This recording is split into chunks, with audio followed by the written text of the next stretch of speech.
tokony ho zakany fanapa-kevitra ao ideran'Andriamanitra. Amin'ny anaran'i Jesosy dao apetrakintsika eo amin'ny toerana tsara indrindra fiainantsika Andriamanitra. Araka ny soramandry eo amin'ilay teny manao hoe ny fiandrianan'Andriamanitra. Aleloia. Mifarana ny taona fa misy seza fiandrianana tsy tokony miozongozona sy mialy eo amin'ny fiainanao, dia ny fahafahanao manana antoka amin'ny teny hoe Jesosy ny tompon'ny fiainako, Jesosy mipitarika amin'ny fotoana rehetra. Raha tsika mamaky izany amin'ny anaran'i Jesosy manao hoe Jehovah ny mpanjaka ka mitafy voninahitra izy. Jehovah mitafy eny misikina hery izy, ary izao rehetra izao nampitoerina ka tsy hetsika. Ny seza fiandriananao nampitoerina hatramin'ny fahagola, hatry izay ianao. Manandram-peo ny rika Jehovah, eny manandram-peo ny rika, mampirondrona ny feony ny rika. Mihoatra noho ny rano sady be ny mahery, eny mihoatra noho ny onjan-dranomasina lehibe. Ny voninahitry Jehovah any amin'ny avo. Ny teny vavolombelonao dia marina indrindra, fa masinana ny mendrika ny tranonao mandritra ny andro maro. Jehovah. Amen. Jesosy nanirika ary manandram-peo Andriamanitra. Nanirika ary dia tsy mahay mona rehefa hanambara ny voninahitra. Maika fa izahay Jesosy, tsy tsahatra ny vavanay ideranao, tsy tsahatra ny fonay hitempo anao Andriamanitra, satria ianao nefa antom-pisiana tsiraray avy. Fa sandratsika ny tarantsika dia mihoazo ny voninahitra, fa mendrika ny fiderana ianao Andriamanitra, mendrika ny fankalazana ianao Andriamanitra, mendrika indrindra ianao Jesosy. Alleluia. Mendrika indrindra ianao, mendrika ny tera sy ny aja, asandatra ny tananay ho anao, mba ho voninahitra. Mendrika ny tera sy ny aja, asandatra ny tananay ho anao, mba ho voninahitra. Mendrika ny tera, mihoazy ny voninahitra vany.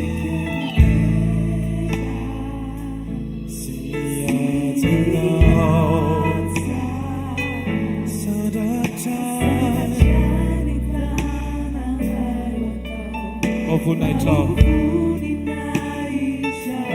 mendrika ny tera sy ny aja,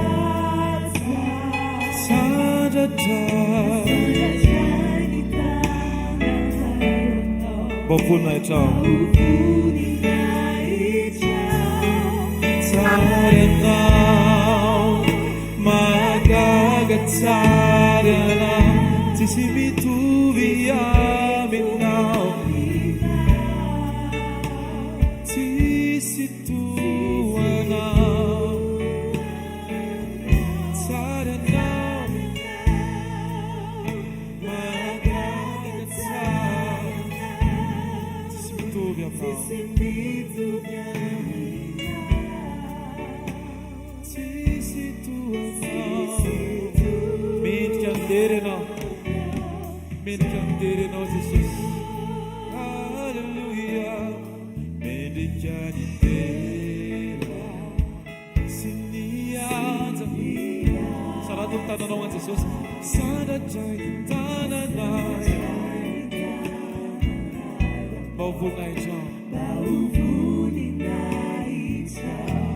Mendrika ny tera sy ny aja,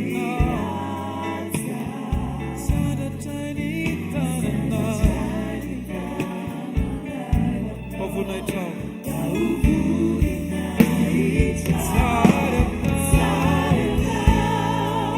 Mahagaga tsara, tsisy mitovy aminao,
foana ianao tamin'ny fotoana rehetra ary mahagaga fa nazahay tsy nanampo hoe mbola ndray anay ianao. Ny fahatsaranao Andriamanitra dia tsy hain'ny teny refesina. Tsisy mitovy aminao,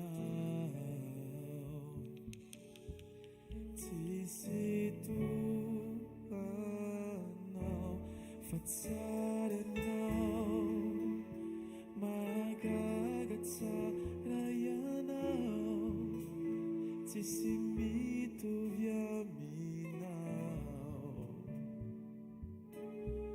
tsisy tsara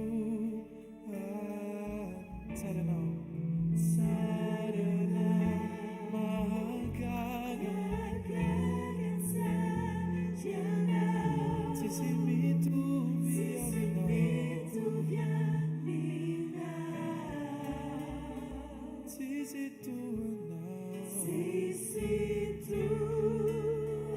raio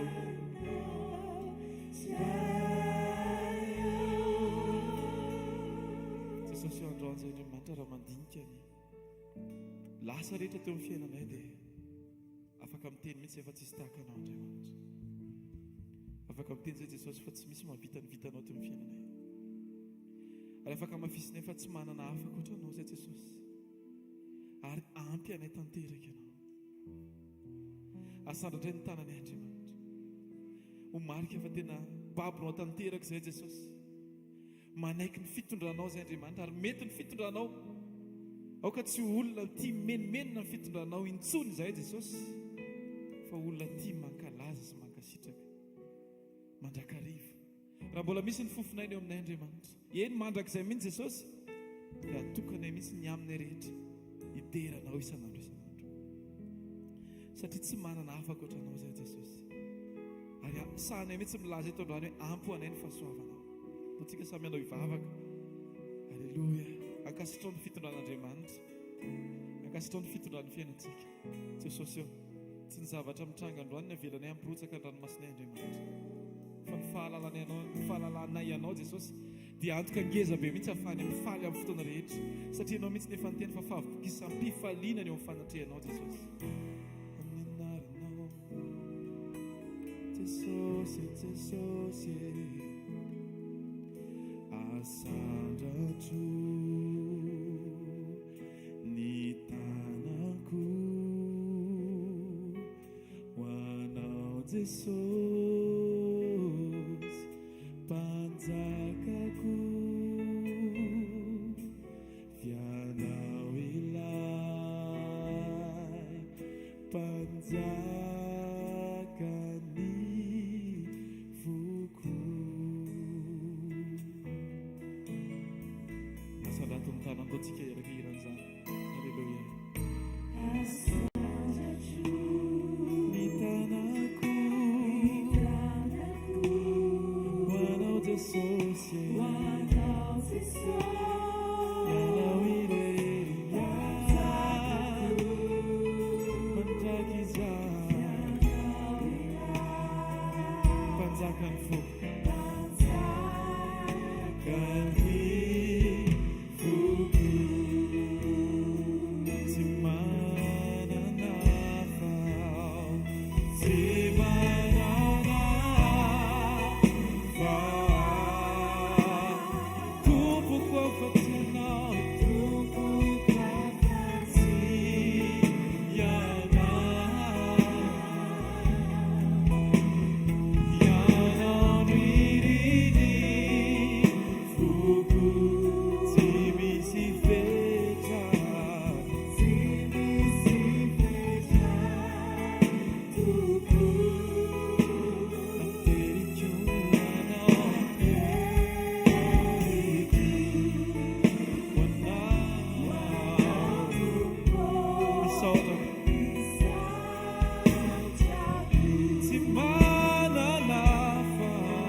Tumpo ni fuku izao, ni fuku izao, anterichu wanao tumpo anterichu wanao tumpo ni fiai nako ni fiai momba nay rehetra Jesosy mena ianao tsy misy azonina nankely ary satria fantatra Jesosy fa raha mbola eo ampelatana ireny zavatra anankiray dia mety ho voarombaky ny fahavalo foana eo ny toerana tokana tsy afaka kasihan'ny fahavalo ny fiainana Andriamanitra dia rehefa eo ampelantananao ary eo amin'ny fanatrianao Andriamanitra dia tsy misy teny pitarainana tsy misy teny mpangatahana fa teny fanomezana voninahitra ny naranao satria zahay mihitsy Andriamanitra no asainao sady efa nantsonao ihany koa Andriamanitra hanambara fiderananao amin'ny fotoana rehetra Jesosy aoka tsisy olona hifantoka amin'ny olona aoka tsisy olona hifantoka amin'ny zavatra aoka tsisy olona hifantoka amin'ny andraikitra aoka tsisy olona hifantoka amin'ny fiantsona fa ny olona rehetra aoka hifantoka aminao Kristy ilay tompon'ny fiainanay satria Andriamanitra avo indrindra masina ianao amin'ny anaran'i Jesosy masina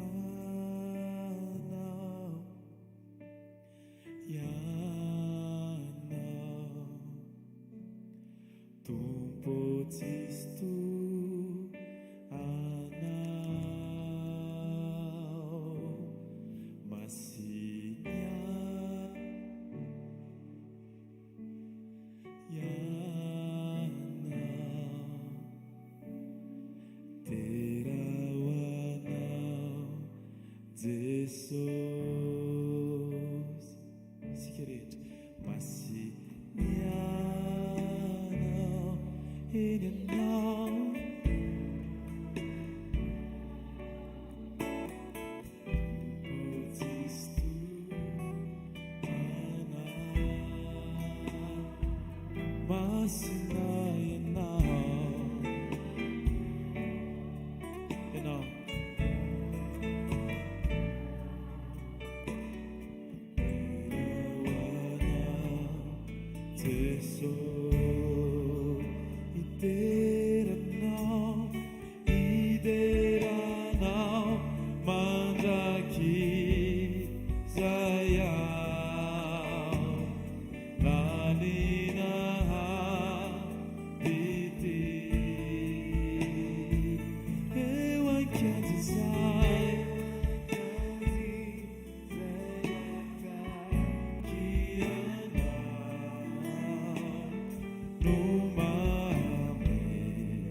masna ianao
Safitsika eo amin'ny fanatrehan Jesosy foana fotoana rehetra. Alleluia. Ndao tsika hivavaka androany dia ataovy marina ny safidinao. Misy fotoantsika. Alleluia amin'ny anaran'i Jesosy. Mihira zavatra anankiray mety mbola tsy tanteraka eo amin'ny fiainantsika tsiraray avy. Fa nefa isaky ny mirintsika dia maneho ny finoana fiefanetin'ny finoanao ianao eo amin'ny tongotra Jesosy. Alleluia. Eo amin'ny tongotra Jesosy mety matetika eo tena be, eo tena feno fandatsana ataon'ny olona. Satria zadino ny filazantsara ny jona toko avalo.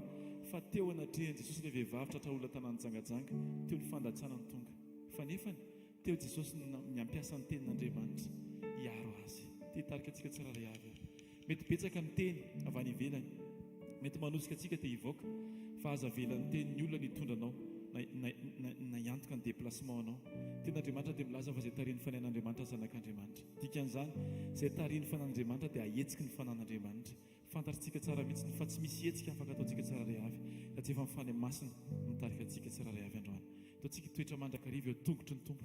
Alleluia. Eo ilay fitoerana tsara indrindra, mety tsy confortable ho an'ny nofo, fa confortable ho an'ny fiainam-panahintsika tsiraray avy. Satria radonona fa tsika dia mila mianatra manombo ny nofo, mandany tena antsika tsiraray avy, andeha amin'ny sitrapon'Andriamanitra. Dia androany dia fotoana anankiray ahafahantsika miaraka amin'ny temanao hoe eo ankianji sayaka kianao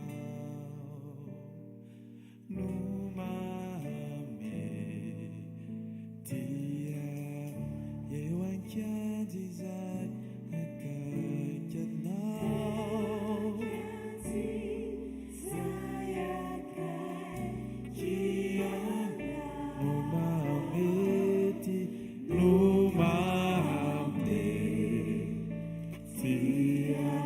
tsika teka mafy ho an Jesosy meo voninahitra izy ankalazao ny anarany.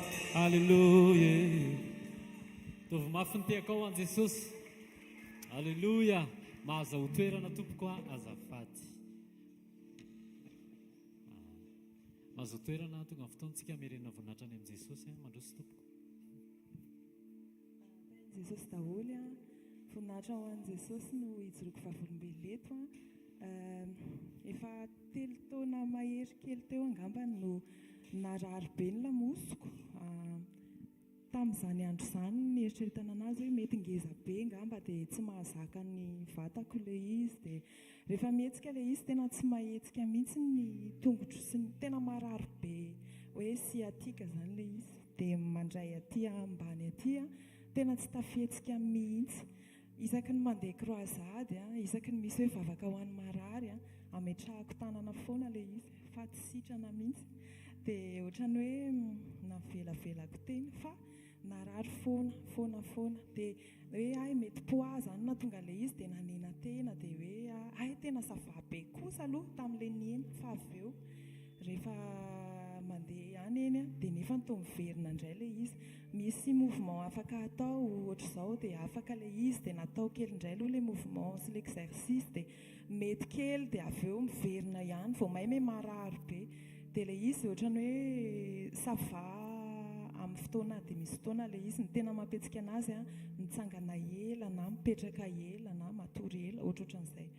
Dia tamin'ilay croisade tany Antsirabe tany izy ny tena narary indrindra, tena hoe sady any ianao zany mitsangana mihira dia ohatrany hoe tena narary ilay lalana sy ohatr'izany tena nijaly be mihitsiny a dia niverina avy any a nametra-tanana teo indray a tamin'ilay fotoana ilay fametra-tanana ho amin'ny marary tsy nandeha teny alolo za fa ohatrany hoe apetra amin'ny faritra marary ny tananao dia tsy mbola tsy sitrana ihany ilay izy dia tamina nomana an'ilay tany Majunga amin'izay dia mbola tsy niainga fa mbola ilay hoe hoanitsika hanao croisade dia niresaka tamin'ny pasteur Vololona hoe zaho efa miferinaina be amin'ilay lalana fa akaiky kely io Atsirabe io ary tena reno mahazo anah ka hatramin'izao aza mbola marary dia mieritreritra an'ilay lalana lava be an'ny Majunga dia efa hoe mihinana indray aloha izany fa vonona saina fa marary indray vao mahay marary kokoa dia osy izy pasteur Vololona hoe Jesosy manasitrany izy ny hanao an'io sy andama dia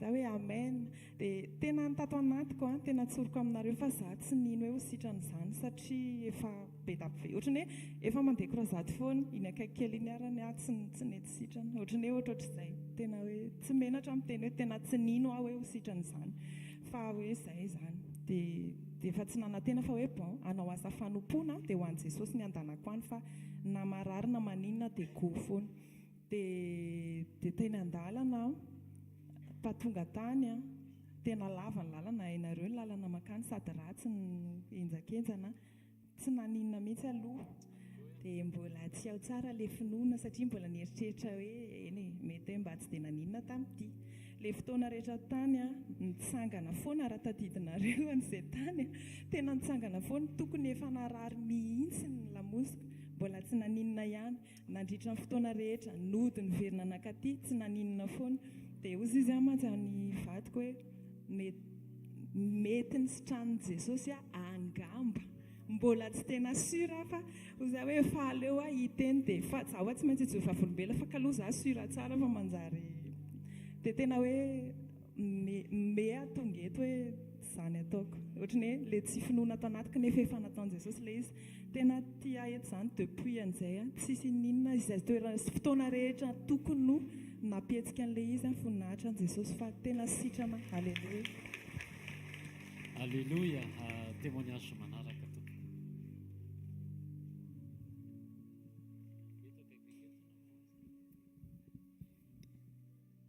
manonona ny fiadanan'ny tompo ho amintsika tsiraray avy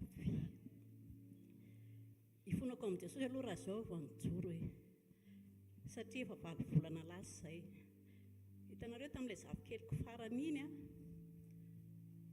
nisy fotoana maromaro ilay zanako tokony mbola tsy ho teraka izy aloha fa tokony hoe une semaine na hoe tapa-bolana dia izay any ambony rihana amin'ny matory dia zareo any ambany ay ho ny kibony efa tsy mihetsika intsony ilay zaza atao anatin'ny kibony fotoana elaela izany a niakatra tany ambony rihana izy fa izy tsy mbola teny ka izy manao mouvement hoe hihetsika ilay zaza na tsy hihetsika dia miverina izy nidina tany ambany somary mipanikanika an'izay dia za moa izany no efa miomana hoe andeha hiasa dia rehefa nidina tao ambany a dia ozy izy mama tsy mihetsika anie ilay zazakely ato anaty kibo kinona mbola nipetrapetrahana eo ihany aho fa tsy tonga dia miomana dia za moa tonga dia ny réflexeko matetika tonga dia miantso amin'ny pasteur dia pasteur ohatra tsy voarainy a dia lasa niakatra tany ambony aloha zany tonga dia miomana dia vao tonga tany ambony a dia niantso anahy pasteur dia ahoana ozy dia ozy pasteur ohatra ny tsy mihetsika hoe ilay zaza anaty kibo mifelana dia ozy pasteur ao fa hivavaka ao anareo a dia mbola tsy maty ilay telefona dia henoko mihitsy pasteur tena mivavaka dia rehefa tafidina tany ambany a dia ozy izy felana mama nga niantso amin'ny pasteur dia eo a mama mihetsika ilay zaza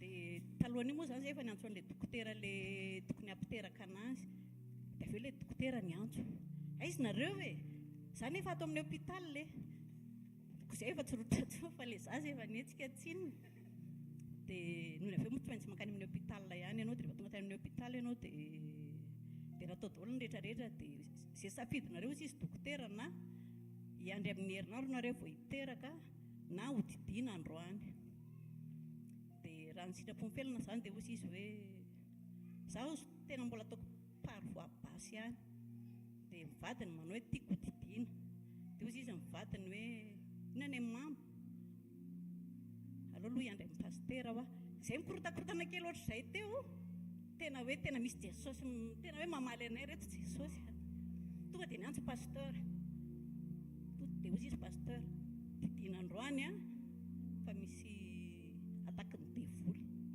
tonga dia izay ny tenenin'ny pasteur fa raha tsy izany zany dia teo ianao narady an'loha teo inona ilay atao inona ny atao tonga dia pasteur niantso dia voninahitra ho an'i jesosy fa didina efa 8 mois ilay zazakely. Alleluia. Dia vavolombelona anankiray anako mbola tsy faradoboka aloha misy fotoana ny zavatra mivoto teto tsy haiko hoe inona fa tonga dia taitra be mihitsy efa ela izany tamintsika mbola tany amin'ny Roxy dia izy Andriamanitra voan'ny cancer satria ilay izy tena fa dimension fa ohatrohatr'izay dia teny ela be dia nisy vavaka ao amin'ny marary fa tena henoko mihitsy io misy antsy manao an'izao mandidididy tao amin'ny Roxy tamin'izay dia tsy mbola nitsapatsapaiko any fa satria ilay ohatrany hoe bibibena moa ilay hoe tsapatsapaina dia tena voninahitra ho an'i Jesosy fa tsisy an'izany intsony ao amin'nonoko dia ny anankiray resaka tsena ny olona rehetrarehetra minananana daholo hoe tsy malafo tsy mandeha oy dia izay aloha tao anatin'izay ihany satria izay rehefa ilay mivarotra dia vao manomboka i novambra dia malafo be tena faran'izay malafo tonga ihany ny tapaka desambra tamin'ity Andriamanitra fariratsina ohatrany tsy zakako tsony ilay izy satria hitanao rehefa ilay manam-bola ianao dia ny entana rehetra ahitsika ao anaty vola ny olona le fangalanao entana io ameo entana izay ameo entana hipoka ny tsenanay farany dia ranantona amin'ny pasteur ilay tamin'ny tatsy an-tranoko pasteur tena eto am-bavaka ho an'ny tsenanay fa tena ohatra ndana fa ataon'i Jesosy mety io tena voninahitra ho an'i Jesosy fa tao anatin'ny 2 semaines ilay alohan'ny krismasy iny fa tena hoe tsisy hitaninanan-kanina tena voninahitra ho an'i Jesosy. Tiaka mafy an'i Jesosy tsika fa Jesosy daholo manao an'izany rehetrarehetra izany. Alleluia. Mandroso tompoko. Tahiny Jesosy daholo tompoko. I pasteur zany isaky ny mahita anahy misy fijoroam-ba vavolombelona dia ovizzy aho hoe tahiny Jesosy dia kanjo za zany menatra ilay mijoro eto dia tsy nanana mihitsy za zany ray andro voadona moto tena be moto reny mihitsy nandona anahy dia izy misosososy be mihitsy dia mipitika pasteur sady tsy henoko ny navoadona anahy tsy anna fa le olona nikikika be fotsiny hoe maty dia za tonga dia ninjera be mihitsy dia efa nitangoronan'olona teo dia nahiratra ny masoko dia raisao dia niraisin'ilay olona ahako andray gaga be ilay olona nazary gaga satria ny lohako mivoto be dia ny tongotro mivoto be dia nipita ilay mpanasa tomobila hoe tandremanao sa mandositra fa ianao mihitsy ny tena nanenjika an'io madama io nananina teo zaho tsy ndraran'izany fa rehefa tsy maty dia izay dia faharoa manaraka an'izay 3 andro ny sesa izay tsy mipipi mihitsy dia raha tsy mipipi zany dia mivavaka dia tsy manana fa kely batitika dia nakany ny dokotera dia ahoana ianao tokony hisotro rano dia za ny tena mery misotro rano mihitsy dokotera ao dia ato izy ihany ilay fisotroana rano dia tsy mbola mipipi ihany fa nangoritsina be daholo ny tenako manontolo dia mivavaka tamin'i Jesosy aho hoe aza mijery ny fahalemeko Jesosy aho fa jereo amin'ny masom-pitiavana ao dia Jesosy nandeha mandeha olo ilay izy voninahitra ho an'Andriamanitra fa nandeha ilay izy. Alleluia. Dia izao koa zazany te andeha izany hoe tangina roplanina izany dia mipetrapetraka teo teo ambony fandriana dia nitelefona anahy le clienteko any an-dafy totomarety dia hoe ahoana dia hoe le anao vakansa aiza dia verifa hoe any adegoana mazangà ay karakarao zany ny taratasy fa dia mandeha anao aiza dia any Maorisy fa teny an-danitra teny aho i paster nderan'Andriamanitra dia voninahitra ao an'Andriamanitra. Alléluia. Alléluia. Mahafinaritra le témoignage ohatrany hoe miresaka mpianakavy fa manome voninahitra an' Jesosy. Alléluia. Fa raha doboka androany tsy haiko ny témoignage anao tehirizinao roviana aloha fa tapitra zay ny amin'ity taona ity.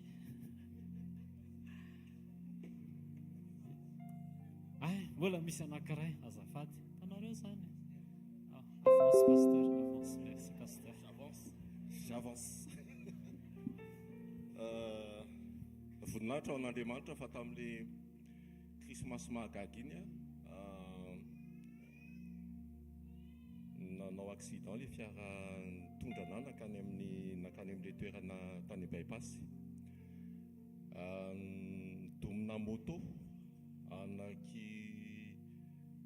anankiray aloha nitsofoka teo aloha teo tafajanona fa le anankiray avy aoriana sosososy mafy be dia nandona an'le moto teo aloha dia tena hitako maso hoe nanidina moto olona roa teo ambony, ny ray tsy nanao casque, ny ray nanao casque, le teo aloha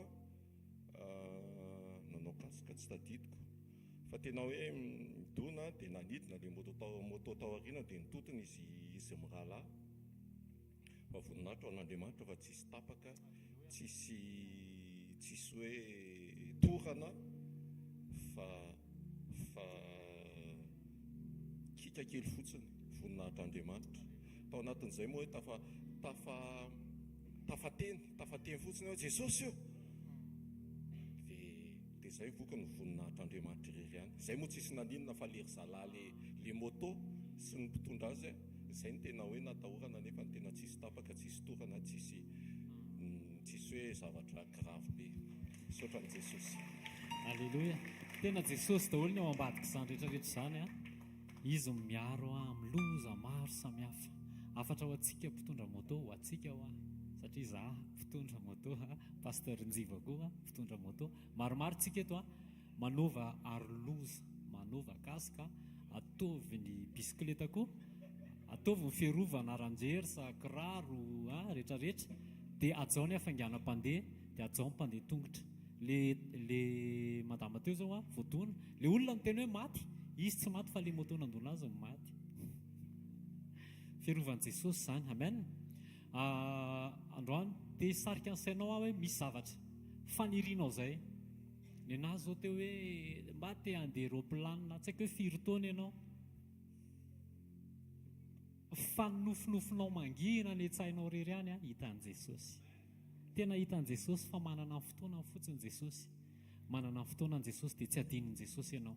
Ty taona ity taom-panotronana tsy adinin'i Jesosy ianao fa mijery anao Jesosy. Alléluia. Tamin'ity taona ity zao ianao narovan'i Jesosy. Tiako ianao hisaotra an'i Jesosy ny amin'izany fiarovana izany. Nomeny hery, nomeny tanjaka, nomeny fahasalamana, namindrany fo. Tonga dia tany saiko le izy dia eo ampitoerana ianao dia hisaory Jesosy. Tamin'ity taona tsika nisitraka an'izany atao hoe efa cancer efa fahazy farany fa nylevon'ny Jesosy. Olona tokony hoe sorona ny voany fa nisitrahan'i Jesosy, naverin'i Jesosy vaovao. Tamin'ity taona tsika nampidirin'i Jesosy tao anatina brisement. Tiaka ianao hisaotra an'i Jesosy ao anatin'le izy fa tao anatin'le brisement dia mampiseho toetra Jesosy hoe ty toetra ty mila esorina, ty toetra ratsy ty mila elana. Nisy aretina nandalo tao anatin'ny témoignage tamin'ity taona ity koa fa tao anatin'izany dia sokatra amin'ny masom-panahintsika. Niteny Jesosy zao zavatra zao mila atao, zao zavatra zao mila atao. Tamin'ity taona ity betsaka nandalo examen fa maro nazo mention. Rehefa nijoro dia navahan'i Jesosy tamin'ity taona ity nampijoro ny fiainam-panahinao Jesosy. Tamin'ity taona ity nanome taratasy ny zanakitsika izay nianatra any an-dafy Jesosy amin'ny fomba tsy ampoizina. Tamin'ity taona ity nampianatra antsika Jesosy hankina aminy. Tamin'ity taona ity nanome asy Jesosy. Tamin'ity taona ity nanafoana ny trosy Jesosy. Tamin'ity taona ity namatsy anao tamin'ny fomba mahagaga Jesosy. Tamin'ity taona ity nampahiratra amin'ny masom-panahinao Jesosy. Tamin'ity taona ity lasa tia tenin'Andriamanitra ianao, lasa tia vavaka ianao, lasa tia miombona amin'ny Jesosy ianao, izay tsy toetrantsika mihitsy izany taloha. Alleloia. Izany témoignage izany no sitrahantsika teto amin'ny asa fanompoana. Ary tamin'ity taona ity nanangana ny maty ihany koa Jesosy. Jesosy daholo ny tao ambadika izany rehetrarehetra izany. Tsisy fahagagana tokony hanaitrantsika ankoatra ny fiovam-pontsika mitodika amin'ny Jesosy. Izay ny fahagagana lehibe indrindra, satria Andriamanitra irery ihany no mikasika ny fontsika hanantona azy. Dia mandefa teny izy dia sokafany ny fony, sokafany ny fontsika dia lasa mahay manantona azy tsika, dia lasa mahay mandray ny teny. Ozy izy ny teny Jesosy hoe maro ny mieno ahy fa vitsy ny mahazo ny dialogiko. Fa rehefa Andriamanitra manokatra ny fo dia lasa mahay mieno an'Andriamanitra tsika. Ndao tsika hitsangana hisaotra an'i Jesosy ny amin'ireo témoignage maro izay ndraisintsika tao anatin'ity taona ity. Hisory azy manokana ny eo amin'ny fiainanao, dia hisory azy ireo amin'ilay olona rehetrarehetra izay nitsangana teto anoloana. Mety nijoro ianao tany amin'ny fianakaviana, mety hisory an'Andriamanitra ny namonjeny anao, hisory an'Andriamanitra ny nitomany anao eto amin'ny asa fanompoana, hisory an'Andriamanitra ny tehirizany fiainam-panahinao, hisory an'Andriamanitra ny nanokafany radio HVKL, hisory an'Andriamanitra ny amin'ny fisiany page FB HVKL Mission Events, hisory an'Andriamanitra ireo karazana asa fanompoana, ireo karazana sampana eto amin'ny asa fanompoana, hisory an'Andriamanitra ny fataterahany krismasy magaga, hisory an'Andriamanitra ny ireo vavolombelona maro maneran-tany izay tsy voatery ho renesitsika eto amin'ity toerana ity, fa naiza mandray an'izao teny izao, naiza mandray ireo toroteny dia miasa amin'ny alalan'ireny toroteny ireny Jesosy ary inoko marimarina fa témoignage anankiray ny sitrahantsika maneran-tany. Ray amin'ny anaran'i Jesosy ndreto izay manome voninahitra anao. Tena miondrika izay manoloana amin'ny fahalehibiazanao. Tsy herinay Jesosy tsy tanjakay, tsy fahamendre anay, fa noho ny famindramponao sy ny fitiavanao irery ihany. Iza moa izay Jesosy no notrononao, iza moa izay Jesosy no jerenao, misaotra ny amin'ny hery sy tanjaka sy ny fahasalamana izay omenao anay isan'andro. Misaotra Jesosy ny amin'ny tova anay mbola mifonctionne tsara, misaotra ny amin'ny masonay ny sofinay ny momba anay rehetra, misaotra Jesosy ny amin'ny fierovanao anay isan'andro, misaotra ny amin'ny famindramponao, misaotra ny amin'ny fanasitrananao ny cancer, misaotra Jesosy ny amin'ny fananganana ny maty, misaotra Jesosy ny amin'ny brisement izay avelanao lalovanay tsirairay avy mba hahafahanay mitodika aminao, misaotra ny amin'ny fiainam-panefena Jesosy misaotra ny amin'ny toerana izay avelanao andalovanay, avelanao izay manao arefatsy, avelanao izay manao terminusio, misaotra ny amin'ny teny izay alefanao mampahiratra amin'ny masom-panahinay mba hahitanay ireo toetra tokony esorina, misaotra Jesosy fa manokatra amin'ny masom-panahinay ianao, misaotra ny amin'ny fampijoroana amin'ny fiainam-panahinay tsirairay avy, misaotra fa mampianatra anay ianao amin'ny alalan'ireo sedra maro lalovana mba hiankina aminao, misaotra Jesosy fa efa novainao izay tsirairay avy, misaotra Jesosy ny amin'ny asa izay nomenao, misaotra ny amin'ny fanafoanana ny trosa izay ataonao amin'ny isam-batan'olona, ary misaotra fa mahita ny vetsivetsipody tsirairay avy ianao, misaotra ny amin'ny olona izay afaka examen, misaotra ny amin'ny olona izay afaka examen amin'ny toetra, misaotra ny amin'ny olona izay afaka examen amin'ny fomaloto, misaotra ny amin'ny olona izay afaka examen amin'ny fangidina, misaotra Jesosy ny amin'ny fanovana ny toetra anay tsirairay avy, misaotra Jesosy fa manomana anay ianao iona aminao mba olona tsy misy petiny izay fiangonana tsy misy fikatronana amin'ny fotoana izay any enohy ny trompetra sy sehonao eny amin'ny rao an-lanitra. Jesosy ianao irery ihany no omena voninahitra. Misaotra Jesosy ny amin'ny fisiam-panomponao maro be atao amin'ny asa fanompoana sy maneran-tany, misaotra fa ianao irery ihany no mihaino vavaka ary ianao irery ihany no mamaly vavaka. Misaotra Jesosy dera sy ny laza ary ny voninahitra dia ho averina any aminao irery ihany misandrata ray amin'ny anaran'i Jesosy, ary amin'ny heritaona izay hatramin'ny faran'ny taona amin'ity taona ity sy amin'ny heritaona eny raha mbola velonaina koa izay rehetra mitranga eo amin'ny fiainanay, dia ianao Jesosy no omenay voninahitra. Tsisy omena voninahitra akoatra anao fa ianao irery ihany Jesosy. Misaotra Jesosy misandrata mandrakizay amin'ny anaran'i Jesosy. amen amin'ny anaran'i Jesosy, amen. Andao tsika tehaka mafy a, idirantsika ao amin'ny tenin'Andriamanitra, ataovy mafy ny tehaka ao ho an'i Jesosy. Alléluia. Miarabantsika amin'ny anaran'i Jesosy Kristy Tompo a, tonga soa eto amin'ny fanatrehan'Andriamanitra, tonga soa anatin'ny fotoanany saintisaina iarahantsika mamarana ny taona, dia tsika tehaka mafy tsara ho an'i Jesosy. Iray latabatra amin'ny tompontsika anatin'ny famaranana ny taona, fa ao anatin'izany mbola hanohy fisaorantsika. Salamo fazady dia manambara midira eo amin'ny vavahadiny amin'ny fisaorana ary eo ankianjany amin'ny fiderana.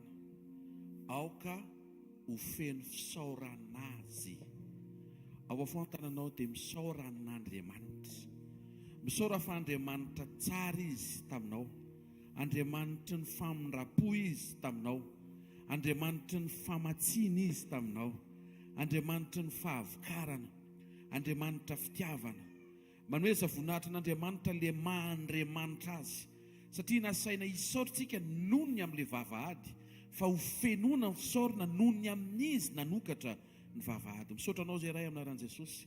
Ray tsara ianao, ray tanteraka ianao, ray be programa ho anay, feno anay ny sainao. Mankasitraka sy misaotranao izay ny amin'izao maraina marana anay ny taona eto amin'ny latabatra iombonanay aminao. Misaotra fa Andriamanitra mahatoky ianao hatramin'ny volana janvier, février, mars, avril, mai, juin, juillet, août, septembre, octobre, novembre sy izao décembre izao.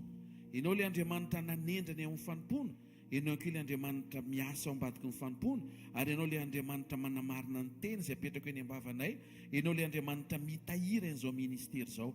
Ray tsara indrindra amin'ny anaran'i Jesosy, mankasitraka sy misaotra anao izay. Misaotra ny amin'ireo olona maro be dia be no kasianao tamin'ity taona ity, na tamin'ny alalan'ny croisade iarahana amin'ny fiombonana, na tamin'ny alalan'ny fandaharana any amin'ny haino aman-jery maro samihafa, ny amin'ny fampiasanao ny onjam-peo, ny HVKL, ny page Facebook sy ny YouTube, ary indrindra ny fotoana isan-kerinandro manerana ny saha misy ny asa fanompona. Isaorana ianao fa misy olona be dia be tonga vaovao tamin'ity taona ity. Sitrakao izy ireny hiary hazakazaka aminay, angatahanay mba ho voatahiry izy ireny ambara-piavinao eny amin'ny rao an-lanitra. Saotra fa Andriamanitra ny fampihavanana ianao, Andriamanitra ny fananganana ianao, Andriamanitra ny fanarenana ianao, Andriamanitra ny fanamboarana ianao. Be dia be ny piesy tsy nandeha amin'izay laoniny teo amin'ny fiainana tamin'ity taona ity, fa toy ny mekanisien mahay mikarakara nanaovanao an'izany. Misaotra fa tsy farana foana ho anay izao taona izao. Misaotra fa miteny lavitra noho ny tsy fisiany sakafo no fisiany hanoanana, sambatra izay noana tsisy sakafo noho ny be sakafo ka tsy noana. Dia tsy mankasitraka sy misaotra anao fa mbola omenao tombonandro.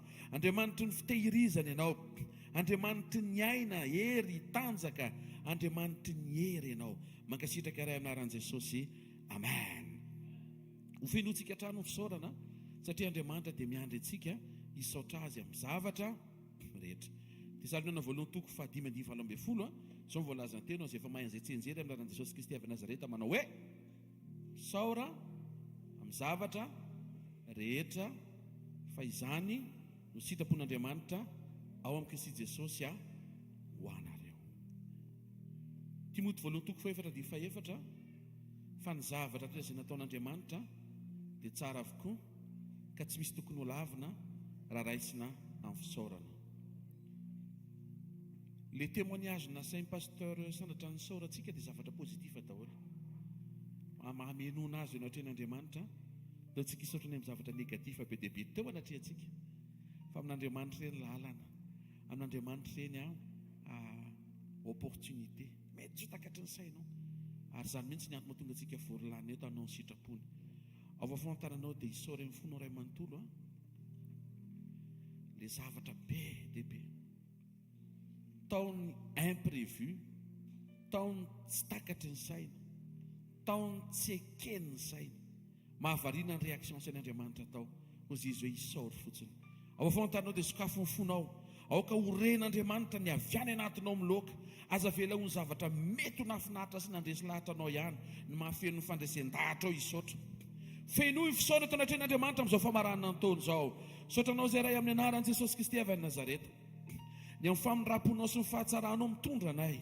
Ireo lalana tsy takatry ny sainay, maro ny tsy nekeny ny sainay, tsy tianay, le tsy mahafinaritra mihitsy fa rehetra izay tompo mame voninahitra anao fa tsara ianao Andriamanitra ianao Andriamanitra ny fitantanana mahatoky ianao Andriamanitra ny fitondrana tsara ianao saora betsaka fa tsy izay mahafapo ihany no isaorana ianao izay ny mety mila mianatra afapo amin'izay ataonao fa isaorana ianao ny zavatra rehetra Jesosy izay mitranga izay mifamaofao saora betsaka ny amin'ny zavatra very tamin'ity taona ity saora betsaka ny amin'ny zavatra mety nisy nalain'ny olona tena misaotra anao zay amin'ireny zavatra be dia be mampianatra sy maitra anay ianao tsy fikitra man'olona tsy fikitra manjavatra tsy fikitra mampananana fa hifikitra aminao misaotra betsaka ny amin'ireo izay mety niasa dia very ny asany tamin'ity taona ity misaotra ny amin'ireo mety hoendriky ny tsy fahasalamana mampitodika anay ahatsapa ny asaribidiny fahasalamana misaotra betsaka fa mety misy ihany koa olona akaiky ny fonay fa nalainao tamin'ity taona ity tsy izahay ny mandidy manapaka ny fotoana sy ny fahefana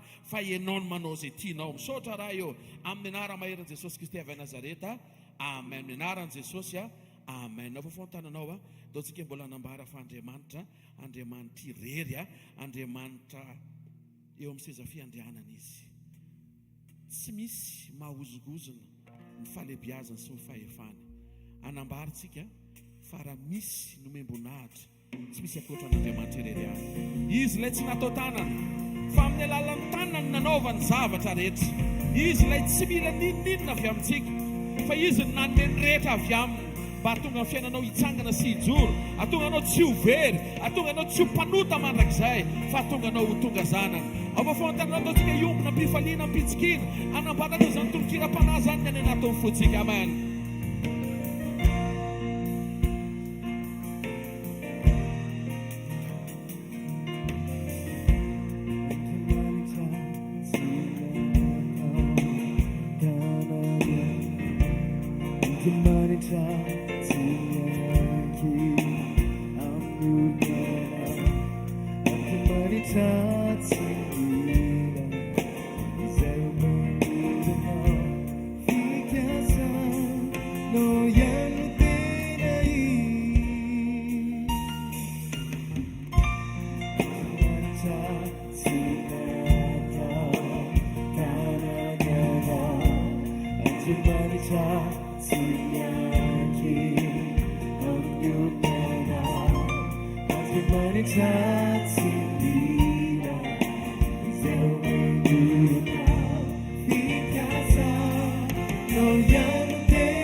now.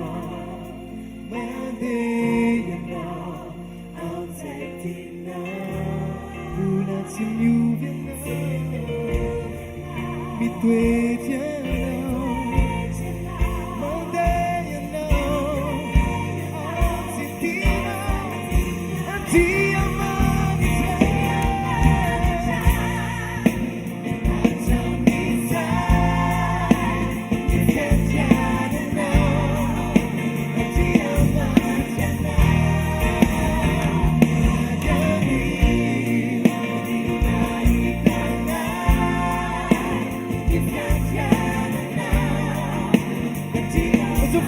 Imagina do bom dia manita a camisa que viajara não a dia manita a gani nina itana que viajara não a dia manita.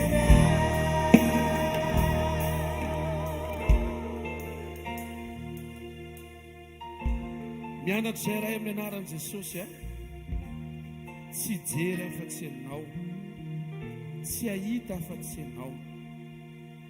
Izay mitranga ety amin'izao tontolo izao izay nambaranao Jesosy dia ahitanay fahoriana. Fa rehefa mijery ianao izay dia mahazo fiainana mandrakizay. Saotra betsaka fa ny seza fiandriananao tsy miontsina, tsy mihetsika, tsy miozongozona, tsy misy fihetsiketsehan'ny fahavalo ka hanetsika na santimetatra ray ny amin'ny fiandriananao. Izany ny fanantenanay satria ny fiainanay eo an-tananao ary ny tananao any aminao ary ianao eo amin'ny sezanao. Mpianary izay atoky maro ny zavatra mifamaofao tamin'ity taon'ity. Ianao Jesosy no afaka ampaherin'ny tsiraray avy. Izany tonga eto androany mba tsy hisy na dia rezaka nampatsapana hoe vitan'ny fotoana na avy niatrika amin'ny fanatrehanao dia mety eo mbola mavesatra. Taovy miara misokatra ny any anatin'ny menakavy kely fa ny fanatrehanao no tsara indrindra. Amin'ny anaran'i Jesosy. Amen. Dao tsika tehaka mafy tsara ho Jesosy.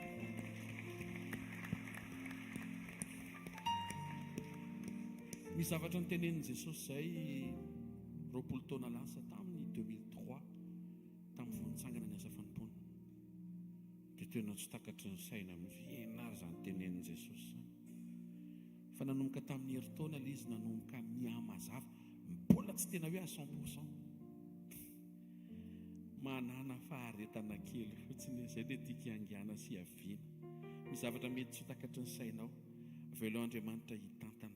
Tsy aro ampahafantarina ianao meloha avokoa ny zavatra rehetra. Izay neny mampanjaka azy raha tapitra ho azavainy aminao hatramin'ny voalohany daholo tsy mpanjaka izy. Ary indrindrindrindra voninahitr'Andriamanitra ny manafy ny zavatra. Io kasikasy io anie zavatra kilalaon'Andriamanitra. Misy zavatra izay homanin'Andriamanitra ho anao tsy azonao an-tsaina mihitsy, fa raha omenao an Jesosy tsy mifonao sy ny fifantohanao kalma fotsiny fa ho ataon'Andriamanitra io zavatra io. Amin'ny anaran'i Jesosy. Amen. Tena kaikanao tonga soa eto amin'ny fanatrehan'Andriamanitra ianao hoe mahazaho ny teny hoe mahazaho fifaliana hoe mahazaho fiainana hoe. Sy tehaka mafy tsara ho an'i Jesosy dia mahazaho toerana eto amin'ny fanatrehan'Andriamanitra. Alleluia.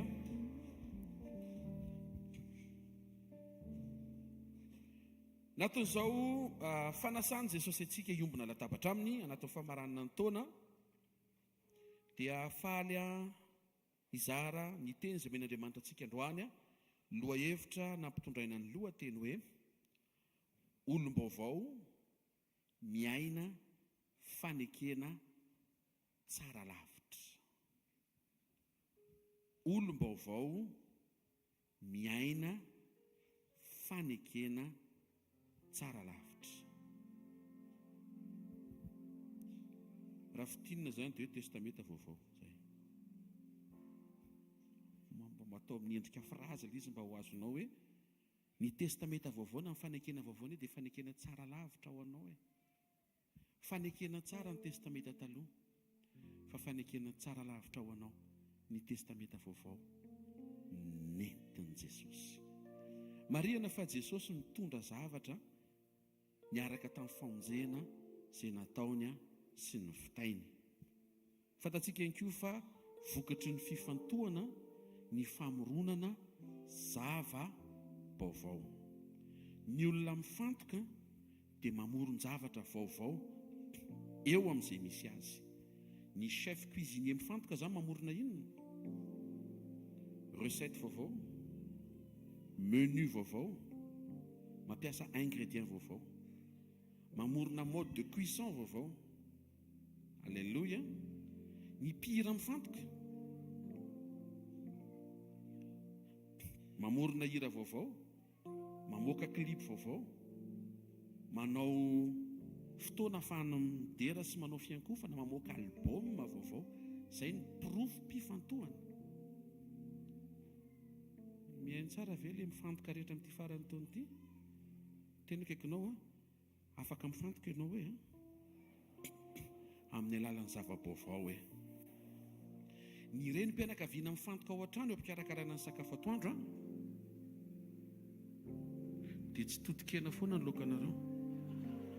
Endriky ny tsy fifantohana zany. Tsy miteny moyen satria be dia be ny karazana recette azonao atao miainga amin'ny totokena na viande hachée. Fa raha vao tsy fantohanao dia toy ny tsy misy zava-baovao nefa Andriamanitra ny zava-baovao. Ohatra omeko anao fotsiny Genesis toko voalohany isan'andro Andriamanitra dia zava-baovao no miforonona. Andro voalohany mazava, andro faharoa tsy haiko tadidiko tsenjery ilay izy fa zavatra vaovao be dia be. Rehefa namorona ny biby izy tonga dia biby samihafa, fa tsy hoe elefanta kely tongotra, elefanta be sofina, fa tonga dia niforonony miaraka daholo ny karazany zavatra vaovao.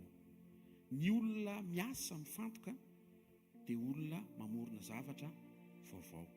Eo amin'izay misy ianao io zany ny hamantarana fa mifantoka ianao dia mamorona zavatra vaovao. Ny proof fa nifantoka Jesosy dia nitondra zavatra vaovao be dia be izy rehefa tonga dia eto ambonin'ny tany. Ny testamenta nataony vaovao, didy novainy vaovao. Ianao olona nataony olo vaovao, fiainanao nataony fiaina vaovao.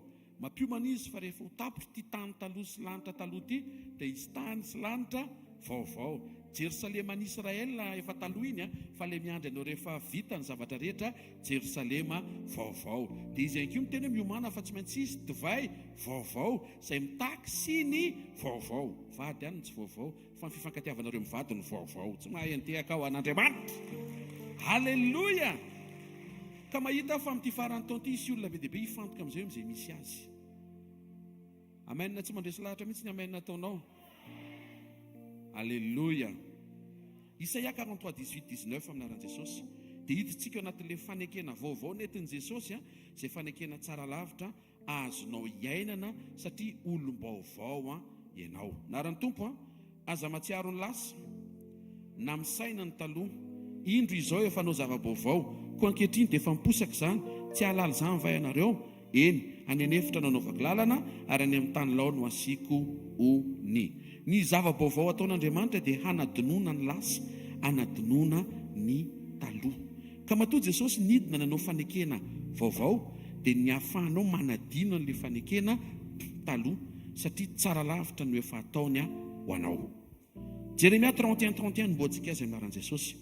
Indro avy ny andro Jehovah izay hanaovako fanekena vaovao amin'ny taranaka Israely sy ny taranaka Joda. Tao am-pon'Andriamanitra ny hanao fanekena vaovao satria efa nisy fanekena taloha nataon'Andriamanitra tamin'ireo mpanompony tany aloha. Toy izay Andriamanitra hoe te hanao zavatra vaovao ary nataon'Andriamanitra zany tamin'ny alalan'i Jesosy. Ahoana ny fomba nitranganiny nanavaozana an'ilay fanekena atonga anao tokony hitandrina mba tsy hiaina ny amin'ilay fanekena taloha fa hisafidy hiaina amin'ilay fanekena vaovao izay fanekena misy an'i Jesosy. Tovy maheno tsara tsika aloha.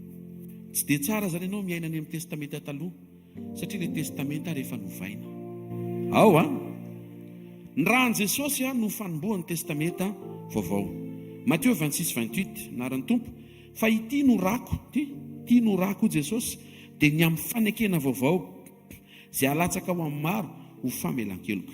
Nanomboka tamin'ny rahan'i Jesosy ny fanekena vaovao raha nanomboka tamin'ny fanomezana ny lalàna nosoratana teo amin'ny vato ny fanekena taloha.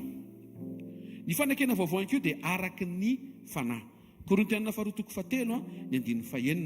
vakiko amin'ny anaran'i Jesosy manao hoe izay efa nampaleo anay koa ho mpanompo amin'izay fanekena vaovao nefa tsy amin'ny soratra fa amin'ny fanahy.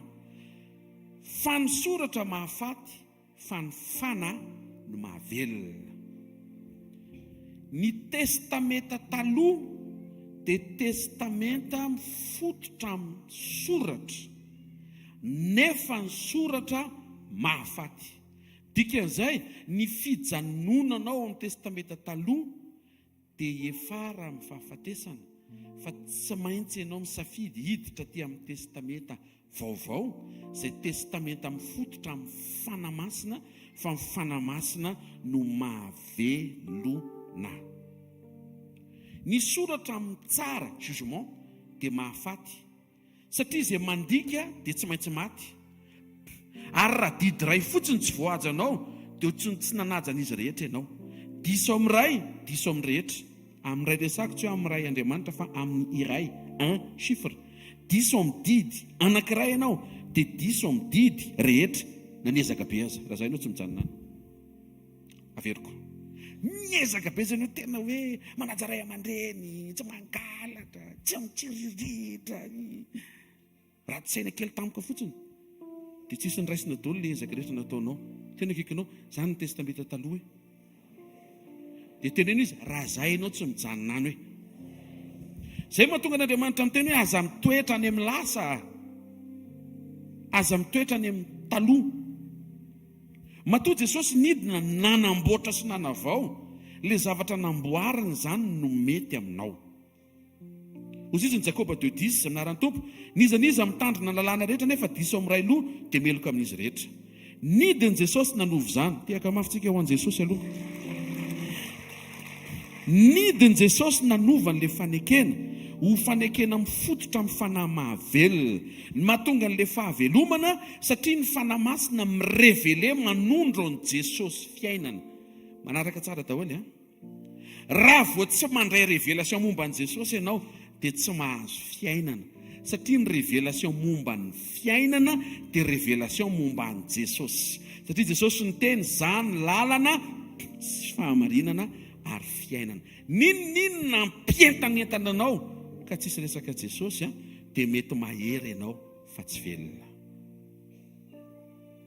Ny objectif an'Andriamanitra zany tsy ianao mahery be fotsiny fa mba ianao tsy ho faty. Zay tsy miresaka Jesosy dia tsy misy fiainana. Na ianao ao an-trano zany raha vao tsy miresaka Jesosy nareo ao an-trano dia tsisy fiainana ao an-trano.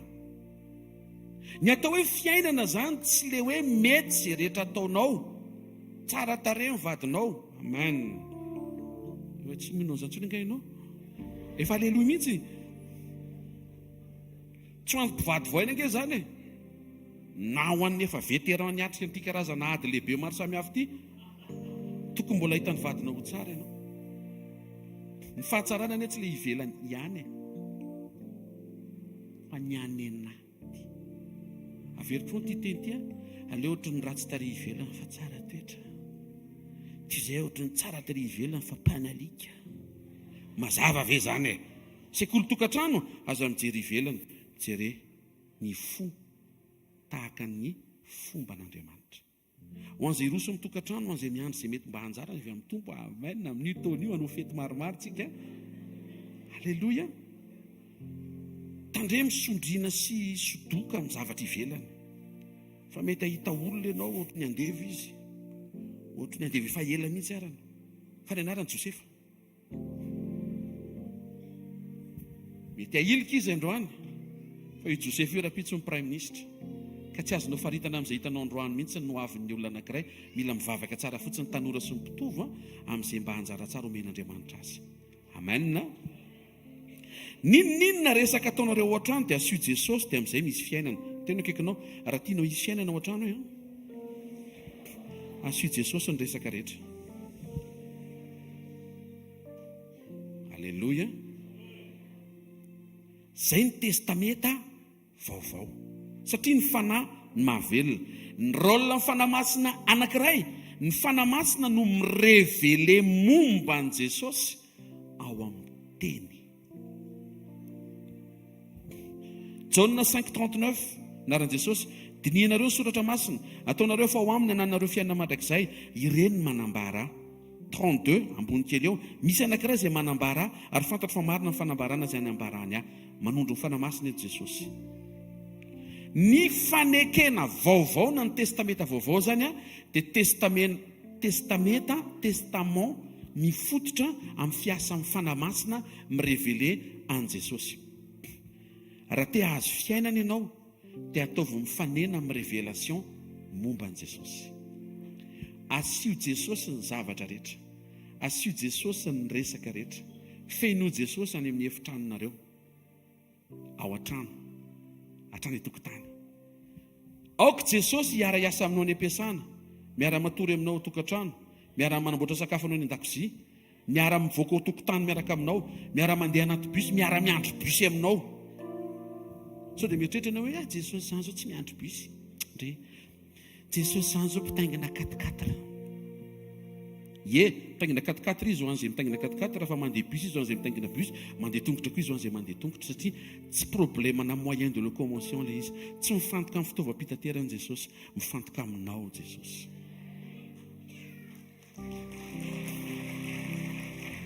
Fahatelo, fanekena tsara lavitra, le fanekena vaovao na le fanekena faharoa na ny testamenta faharoa.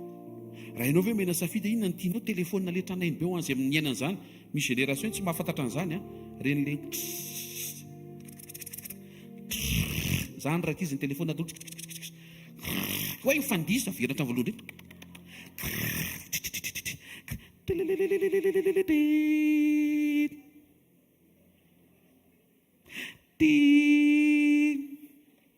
telefônina taloha. Dia saintsainy hoe tamin'ireny fotoana ireny ianao no misy olona tonga avy any miprésente anao iPhone 95 Pro Max. Ny telefônina mbola tsy mivoaka zany. Le taty aoriana, telefônina tsara lavitra. Ohatr'izany mihitsy le testamenta nomen'i Jesosy, testamenta tsara lavitra. Ianao zany tokony ho resy lahatra hiaina ao amin'le dinga ny hitondran'Andriamanitra, satria ny tena mampetenao tsy any amin'le tsara nasehon'Andriamanitra tany am-boalohany, fa any amin'le tsara lavitra navaozan'i Jesosy izay sady mahasoa no mampetenao, sady ao ianao no mahery no ao ianao no velomina. Amen. Hébreux 7:22 minaran'ny Tompo, dia tahaka izany koa nanaovana an'i Jesosy ho mpiantoka ny fanekena tsara lavitra. Ny fanekena nataon'Andriamanitra tany aloha dia voalohany fanekena voalohany, fanekena taloha, fanekena tsara. Ilay nentin'i Jesosy fanekena faharoa, fanekena vaovao, fanekena tsara lavitra. Le fanekena voalohany tsara fa tsy mitondra fiainana. Io tsara fa important be izy. Tsara le izy fa tsy mitondra fiainana. Le nentin'i Jesosy sady tsara lavitra satria mitondra fiainana, ary le fiainana izy. Ny vaovao izay nentin'i Jesosy fiainana no misy fiainana sady mitondra fiainana, izay no mahatsara lavitra n'le fanekena vaovao. Tsara satria sady eo ny fomba an'Andriamanitra, eo ny voninahitr'Andriamanitra, eo ny valimbavaka amenna, eo ny fagaganisan'andro amenna, eo ny fanovatatara amenna. Tsy isy manao amenna ntsony amin'izao farantaona izao fa ny indrindraindrindra ny mahatsara lavitra azy mitondra fiainana. Amen. Nananatra ny fiangonan'ny Sardisy Andriamanitra. Anatina fiangonana zany. Ao bokin'ny Apokalipsy, anasana anao mba mamaky tenin'Andriamanitra. Nananatra ny fiangonana io Jesosy. Satria ny zavatra disy tao amin'ny mesazy nentin'le fiangonana. Dia ny lona sy ny lomano tao anatin'le mesazy tsy ampy ny mpino. Dia nisy problème. Dia nievoken'i Jesosy le problème naran'i Jesosy. Apokalipsy 3:1. Sorato amin'ny anjelon'ny fiangonana ny Sardisy, izao ny lazain'le manana ny fanahy fiton'Andriamanitra sy ny kintana fito. Fantatro ny asanao, manana anarana ho velona ianao, kanjo maty any. fa maninona ny maty ilay fiangonana? Satria tsisy révélation momba an'i Jesosy. Raha mirava ilay fotoana David ny tsaroanao fa tsy Jesosy, dia tsy voarainao ilay fiainana. Mety ahery ohatry ny David ianao, fa ho faty ohatry ny David koa. Meno vitsika. Fa raha Jesosy ny modely raisinao, ahery ohatry ny Jesosy ianao, taovy amanina. Maty ohatry ny Jesosy ianao, taovy amanina. Aza mataotra rehefa saina manao amanina. Aleo averikotra ny voalohany tsara dia amin'izay vonina tsara ny fandraisan-dahatra. Ohatry ny te-hitrie mantsy ianao hoe eo amin'ilay tafita, amen, miatrika tafiotra, tsy amen. Ka alohan'ny tafiotra aloha. Tsy adobo anao io tafiotra io e. Kalma ianao fa tsy adobo anao io. Isaky mijery ny tenin'Andriamanitra dia misedra mandalo, tsy mahafinaritra ilay izy, fa tsy mahadobo ilay izy. Amen. Zay misy Jesosy no misy fiainana. Ny olona ny Sardis teto nanana anarana tsara izy, anarana tokony ho velona. Inona ary ilay anarana tokony ho velona nananana? Kristianina. Ny anarana tsara, anarana kristianina, mpanaradiany Kristy. Fa ny problema tsisy révélation momba an'i Jesosy tao dia maty any le kristianina. Averenao amin'izay, mahery ohatran'i Jesosy hoe maty ohatran'i Jesosy hoe fa velona ohatran'i Jesosy. Tsy mahentehaka ho an'Andriamanitra. Le maty ohatran'i Jesosy matsy maty eo amin'ny nofo ianao. Ny olona rehetra mandeha araka ny filan'ny nofony, tsy satisfait raha tsy feno besoin. Zay le voalazan'ny Korintiana hoe l'homme animal, na ihany koa hoe la femme animal. Sao dia mijery misy vehivavy tena loza mihitsy reny lehilahy reny, la femme animal koa fa tsisy izany. Io le natura lasa tao amin'ny Adama sy Eva rehefa niala tamin'ny safidin'Andriamanitra izy mivady. L'homme animal ny tonga dia mamono ny ralahany, ohatry ny Kaina namono ny Abela. Maty ao amin'io natiora io ianao mba ho velona ao amin'ny natiora n'Andriamanitra. Tsy voatery ho feno ny besoin ianao, fa feno fiadanana any anatinao. Zany ny tiany Jesosy ampianarina antsika. Tsy rehefa feno vola be mihitsy miposinao rehetra, hatrany aoriana ka hatrany aloha ka hatreo ambany, zay ianao vao mahatsapa hoe lehibe ny Andriamanitra, lehibe ny tompo, teneny hoe lehibe ny tompo. Mifabetsahany vola ve ny tenenao fa lehibe ny tompo amin'ny fiainanao? Ndao anandrana désert fa mbola lehibe ny tompo any amin'ny désert. Ary any ianao nahita an'izany hoe tena ohatrany tapaka, tsisy ninona boka, tsisy ninona jerena, tsisy antena eny. Ozy ny tompo aza mitodika avy, aza mitodika avana, mitodia aty. Alleluia.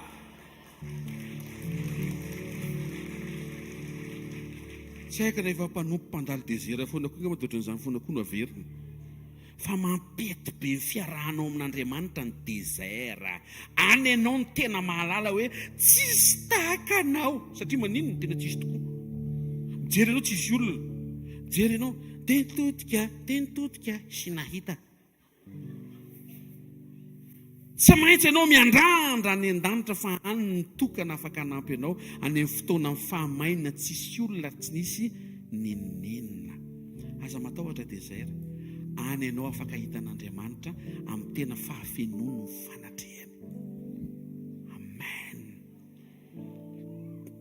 Ka tsy anarana ilay izy zay kristianina, fa na fiangonana kristianina azy ka tsy misy révélation momba an' Jesosy ao amin'ilay teny fa fiangonana kristianina, dia Sardis ilay izy, manana anarana ho velona fa maty any. Ry fiangonana, aoka tsy ho faty ny fiangonana, aoka ho velona. Ary ny atonga azy ho velona, asio révélation misy Jesosy. Ny tokantrano hoe tsy tokony ho tokantrano maty, fa tokony ho tokantrano velona. Asio Jesosy ao atokantranonao. Amen. Ny toerana rehetra ao an-tranonareo tokony tonga dia maneho an' Jesosy, mampatsiaro an' Jesosy sy feno Jesosy. Ny olona ny Sardis dia lazainy Jesosy fa maty. Maty satria tsy tokony ho velona noho le tokony ho velona izy noho ny amin'ilay anarana velona, fa noho ny mesazy sy ny finoana mifototra amin'ny testamenta taloha dia lasa fivoriana mahomby fa maty. Ny fahombiazana tsy midika hoe fahavelomana. Ny fahavelomana révélation manondro an' Jesosy. Ny fahombiazana possible tsisy Jesosy fa mahatsangan-javatra. Ka ny objectif atsika tsy hainao hanangan-javatra amin'ny taona ho avy io, fa hainao hiaraka amin'Andriamanitra manomboka mois de janvier vao migadona minuit amin'le réveillon le iarahantsika eriny tonga dia miaraka amin'ny Jesosy ianao ambarapatonga amin'ny fiafaran'ny taona. Zay le tena ho atao. Ninona hitranga amin'io taona io? Ninona koa rangaha tsy hitranga? Do rangaha tsy hankinina amin'ny zavatra mitranga sy tsy mitranga koa rangaha fifaliantsika. Io koa ve ny ampiakamidina tension io e? Alléluia. Manjary lasa voafatotra io anatinao any. Za zao mifanina rikisy ny etaetako amin'ity taona ity, io taona ho avy io. Engagné, dia lasa ny amin'ilay engagné ny finoanao. Apetrao amin'i Jesosy ny finoanao. Asio fifaliany Tompo, fantatro fa hainao atao ty. Fa na mbola tsy ataonao amin'ny taona ho avy ary, tsy olana mihitsy. Fa na ho avy ary ny orana, ho avy eo amin'ny fanatrehanao. Tsy zay ny mahatonga tsy ho avy, tsy zay ny atonga ohatry ny kivikivy, tsy zay ny atonga ohatry ny ketraka, ohatry ny malaindaina, ohatry ny tsisy hery hainga andeha hivavaka zany, satria maharitra loatra le valim-bavaka. Nefa le mpamaly vavaka eo miaraka aminao tsy mety leo anao. Ianao ne makaleo e? Mbola tsisy nitenenao zany ve? Mbola tsisy nitenenao zany. Makaleo ianao io. Fa misy anankiray zay tsy mety leo anao. Jesosy avy any Nazareta. Mety tsy miteny ankonanao, tsy miteny intsony izy. Fa zay zany aloha ianao mety tondram-bavaka, fa misy anankiray zay tena maharitra be mety noho ny ankonanao. Jesosy. Dia afaka iovy zany. Hatreo io taona io, aza vela izy zavatra matotra anao. Ataovy renao ny fiadananao sy ny fifalianao. Fa eo Jesosy, na mbola tsisy ninona mitranga azy. Ny tena tsara ne tsy ny zavatra ataony, izy mihitsy. Mety mbola ao anaty ady ianao fa tsy midika hoe ho resy. Le mpandresy miaraka aminao ary le mpampandresy miaraka aminao. Amen. Tsy ampy ny fampaherezan'ny testamenta taloha. Ilainao Jesosy mitondra fahavelomana sy fiainana. Tsy ampy ny toroteny miaingana inspiré tamin'izay fisehoan'Andriamanitra tamin'ireo olona taloha. Ny tsara indrindra ho anao dia ny fisehoan'Andriamanitra teo amin'ny Jesosy izay tanteraka. Jesosy ny ilainao. Mila mangataka ny fanamasintsika azo révélation ahitan'i Jesosy amin'ireo verset biblika rehetra vaky itsika maraina atoandro hariva. Izay inoky fa mamaky an'izany daholo ny mpanatrika ny fotoana eto, mpamaky tenin'Andriamanitra maraina atoandro hariva, mpamaky teny. Jesosy manao amen. Fisaka indrindra ianao no mamaky. Isaky ny sendra mitondra baiboly ka manatrika sabotsy maraina. Tena kaikinao tsy ampy zany a. Mila mamaky teny hoe. Vavaka mba hay hamaky teny raha sendra tonga eto ka tsy mahay mamaky teny. Zany ny sujet de prière prioritaire angatantsika amin'ny taona ho avy io, mba hay hamaky teny. Ny tsy mahay mamaky teny. Ary azoto izay efa mahay be. Ny zava-tsoa vaovao nentina le fanekena vaovao dia tsotra be, fiainam-baovao. Minao fa raha hiteny zao hoe izy te hiaina fiainam-baovao manangan-tanana daholo, normal zany. Raha vao tsy manangana koa ianao dia mampanontany tena. Misy fiainam-baovao omanin'Andriamanitra ho anao. Romanina 6:4 amin'aran'i Jesosy, niarina levina tamin'ny batisa ao amin'ny fahafatesana isika mba ho tahaka ny nananganana ny Kristy tamin'ny maty tamin'ny voninahitry ny ray no andehanantsika kosa amin'ny fiainam-baovao. Zareo anie révélation momba an'i Jesosy no mitondra an'ilay fiainam-baovao. Miara-maty amin'i Jesosy ianao, miara-tsangana aminy ao amin'ny batisa, dia izay ianao no misokatra ho amin'ny fiainam-baovao. Io fiainam-baovao io ry havana dia fiainana tsy mitovy amin'ilay fiainana taloha nahazatra anao. Ny olon'ny testamenta taloha zany dia azo faritana hoe niaina ny fiainana taloha. Fa ianao taoriana ny famonjena nataon'i Jesosy dia afaka miaina fiainam-baovao. Izay nandray an'i Jesosy dia mila miaina fiainam-baovao mifanaraka amin'ilay fanekena vaovao nataon'i Jesosy. Verina amin'ilay Sardis teo possible ianao nandray an'i Jesosy fa mbola miaina fiainana taloha. Fa zay mihitsy ny antony fotoana toy izao hanairana anao raha efa nandray an'i Jesosy hoe daoka hifanaraka amin'ilay fanekena vaovao raisinao, le fiainam-baovao iainanao. Fiainana tsy mahazatra ny nofo. Raha ampitahaina izy ny tianao mijery sinema sa mamaky tenin'Andriamanitra, cinéma mahafinaritra be misy son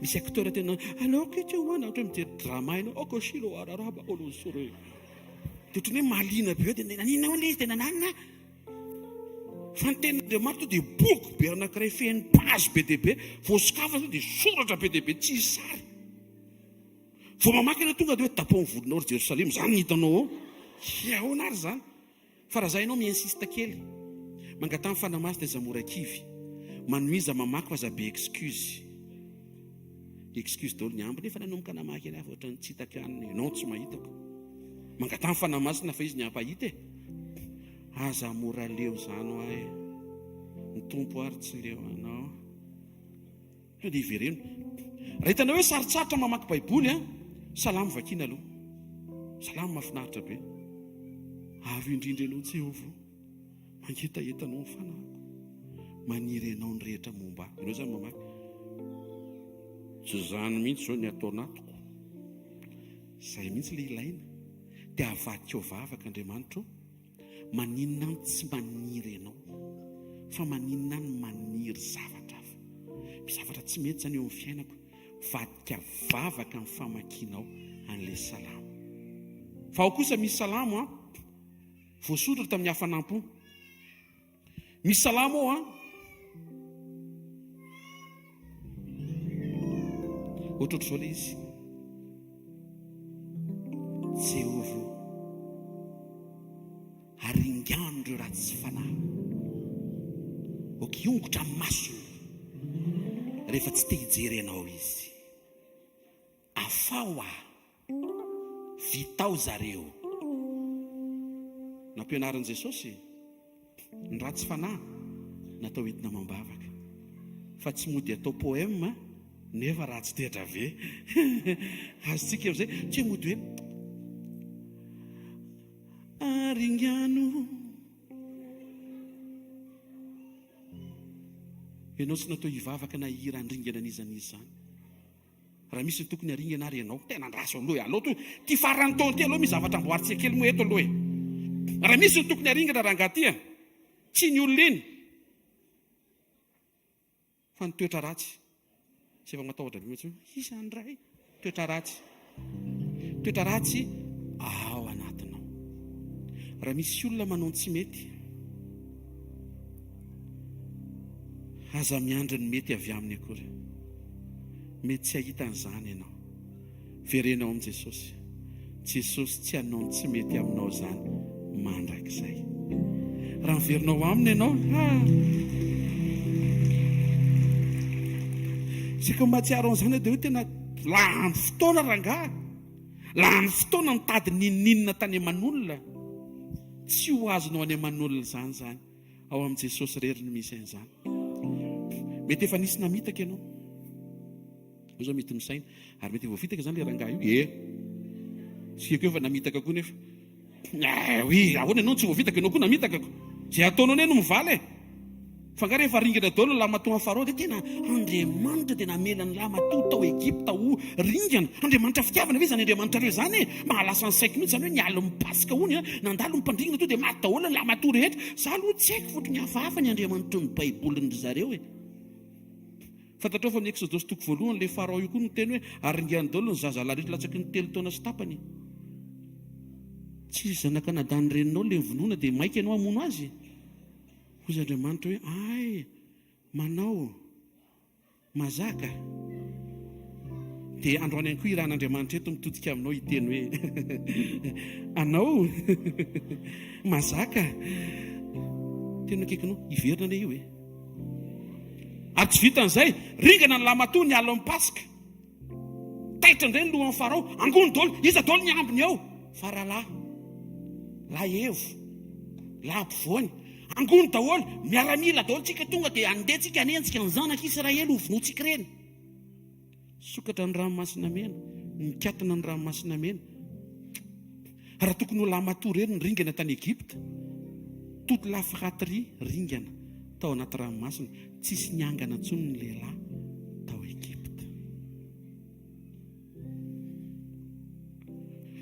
ao amin'i Jesosy ianao no hitsahatra ary ao amin'i Jesosy ianao no hiadana raha etsy hoe misy olona mety miteny hoe za pastory atao mbavaka fa tsisy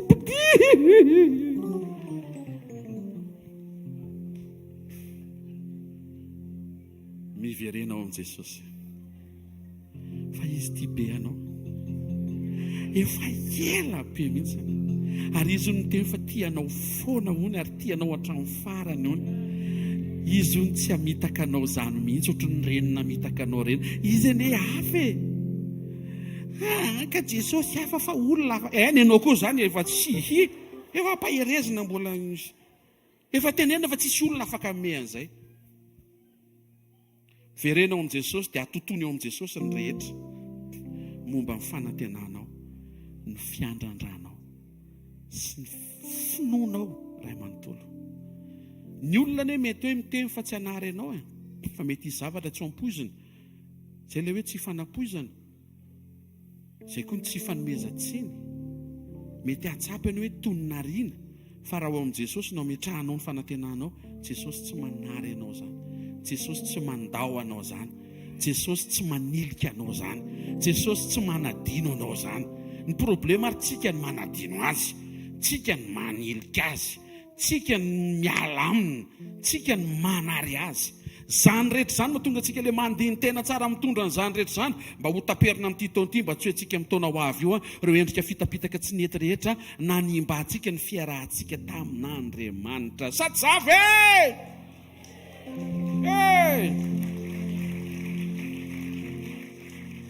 fiainana tsy mahazatra ny nofo ane no hoe tia mamaky tenin'Andriamanitra. Aiza koa izy zany hoe vonfomana atao dia tia mamaky tenin'Andriamanitra ianao. Tsy normal zany. Fiainan'Andriamanitra zany. Eto zany raha manatrika eto ianao mbola tsy nanokatra tenin'Andriamanitra tamin'ny maraina. Dia anao raiky izy anatiny dao mody saintsy manokana fotoana mamaky tenin'Andriamanitra. Zary te hiteny hoe aleonao tonga eto sarita-bolo fa avy namaky tenin'Andriamanitra. Toy izay voabango sy milamina tsara daholo ny momba ny volonao sy ny volomasonao, nefa tsy namaky tenin'Andriamanitra ianao. Ny tsara indrindra samy vitanao ireo satria mety hampatahotra koa ny paozinao tonga eto amin'ny fanatrehan'Andriamanitra. Aza mifampijerijery fa avy namaky tenin'Andriamanitra ka le izy ne paster ohatrany tsy araka vao marana zato dia misesisesy daholo ny adidy amanandraikitra sy dia ampio aloha kely le fifoazany. Aza asiana excuse. Ngany ianareo nga misy jiro any amin'ny délestage, misy jiro ny telefoninao ka indray leo baty azo chargena tsara amin'ny alina io ka izy le amin'ny alina mihitsy efa délestage. Tahiny tompo ianao izay nga masisa amin'ny farany. Efa mazava ny andro mivoandra eo tokotany arana izay. Ka izy efa manomboka mitatao zao ny orana mitondra elo tanareo amin'izay hoe afaka atao le izy rehefa tena fantatrao fa tokony hamaky tenin'Andriamanitra ianao. Misy olona ve hiatrika ny taona ho avy io mba manana eritreritra faniriana hoe alora angamba hamaky tenin'Andriamanitra amin'izay taona ho avy io, na inkio hoe anohy ny famakiana tenin'Andriamanitra. Ao anatin'ny fonao meo an' Jesosy mivaly teny fa tsy hampanangatanana. Alleloia. Simona zao mpanarato azan-drano, lasa Kefasy Petera mpanarato olona fiainam-baovao. Zakaiosy tia vola, manompo vola, mamitaka, mangalatra mba hanam-bola, lasa Zakaiosy nanenina sy nanombotra. Aleony tsisy vola fa marina, aleony tsisy vola fa marina sy miadana, tia izay feno vola amin'ny tsirarina sady tsy mahita tory amin'ny alina, tsy samy voakarery ny trano. Didy vaovao no napetraka Jesosy, Jona 13:34. Didy vaovao meko anareo dia mba hifankatiavanareo. Eny aoka ho tahaka ny fitiavako anareo no mba hifankatiavanareo kosa. Eto Jesosy dia manome lesona hoe ny fanekena vaovao dia aseho amin'ny fankatoavantsika didy vaovao. Mifankatiava araka ny fitiavan'i Jesosy nasehoany. Tsy hoe mifankatia ohatra le mahazatra anao hoe izay amin'ny rahalahy tena efa mpinamana hatrambola kely, tsiny. Fa ohatra le nasehoan'i Jesosy taminao. Fony ianao mbola mpanota dia efa tiany, ary tsy nanary ianao izy ambara-pamonjenanao sy ambara-piovanao sy ambara-podianao any aminy. Izay karazana mpifankatiavana izay, zany hoe mifankatia mifampaharitra be mihitsy. be dia be zao ny olona mety nifankaty tamiko, namana nyresahako io fa zalefa lavitra ny sainao. Namana mety mifankaty zay tamin'izany satria betsaka ny intérêt-ny ombonana, sampy vocal. Sorana ny tompo tsy nitaingina kifafa fa mba vocal mitaingina fiara. Fa samy ratsy reo, ninina taingenanao. Satria tsy tokony vocal ianao ankoatrany hoe olona miasa amin'ny alina manao resaka urgence, mety hoe pompier ianao manatrika eto, na mety hoe mpanao taxi na tsy fantatro mpitandro filaminana, miasa any amin'ny aéroport amin'ny vol de nuit ohatr' izany. Fa rehefa nijanona izany rehetra izany nandray an'i Jesosy ianao, tsy mpivocal intsony ianao, tsy tianao intsony mivocal. Natambazana reka atao dia kaly be neny any, tsy antsony ianao. Nadadro mitady voasarika ilay kaly ary. Renao hoe niovy ianao. Dia nahavariana, lasa tsy mifankaty taminao intsony ilay namanao. Nefa fampihinana ny tena lohajanoko eo. Ianao zany mieritreritra hoe reny ny tena namanao, fa en fait que tsy reny ny tena namanao, Jesosy ny tena namanao. Alléluia. Sorana an' Jesosy tsy maty tamin'ireny fiainana tsy izy ireny. Hoe mivocal, mampiditra izy mpiaina anaty boaty mihidy. Mpiditra boaty tsy misy mahazo ilay resaka. Mandio any devoly. Ianao tsy mahafantatra zany. Aiky ianao fa manompo devoly. Loza. Sofa teo Jesosy namonjy. Sofa teo Jesosy nanavitra. Sofa teo Jesosy naharitra. Avereny hoe fiainam-baovao. Raha misy ny afaka teny hifankaty aminao zany dia izay manana an' Jesosy. Ny mahavaovao an'ilay fifankatiavana satria référencé teo amin'izay naseho an' Jesosy. Ny fitiavan' Jesosy ny mpianany, niara-niasa tamin'ny mpianatra izy, naharitra Jesosy ambara-piova ny mpianatra, tsy nanary ny mpianana izy ary tsy niova mpianatra izy.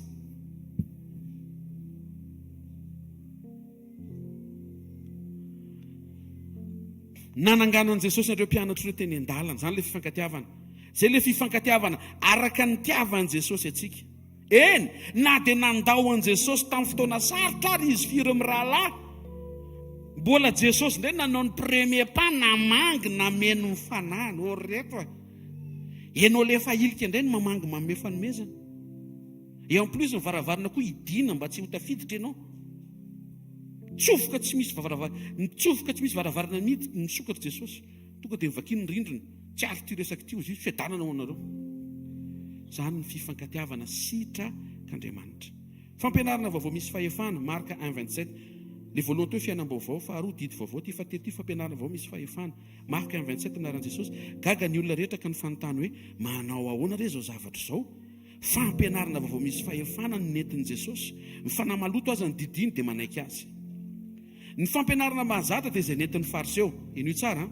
Ny fampianarana mahazatra dia izay nentin'ny fariseo. Fampianarana teoria. Nary zareo ary tsy napiatra. Toy Jesosy, tsy ohatr'izay ka. Matoa nomena dia natao iainina zay vao azo zaraina ary nahita mbokatra dia afaka pahitana vokatra koa izay izarana azy.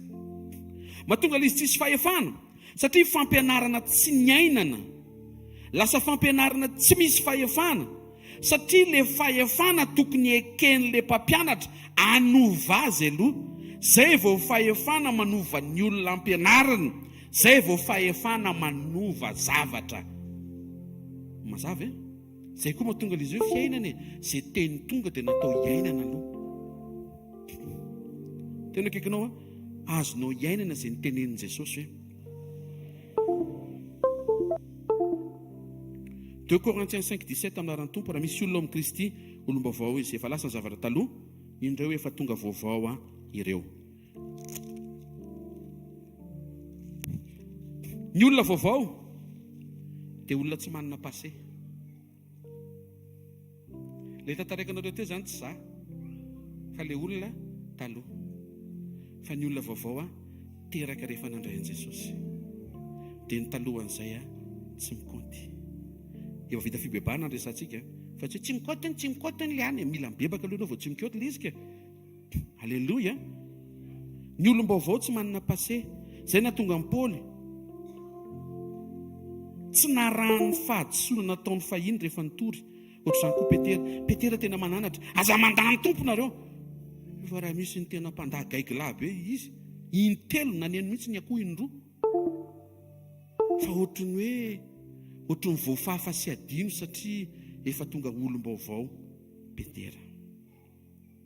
Olona vaovao zay izy voateraka, lasa manana famia vaovao izy, famia ao amin'ny tompo, ary zay manao sitrapon'Andriamanitra io Jesosy, reo no rahalahiko sy anabaviko sy reniko. Ka raha tonga eto ianao zany mba maniry hoe Jesosy izoky eo, raha te hiantso azoky ianao dia mila manao sitrapon'Andriamanitra ianao vao tonga rahalahiny.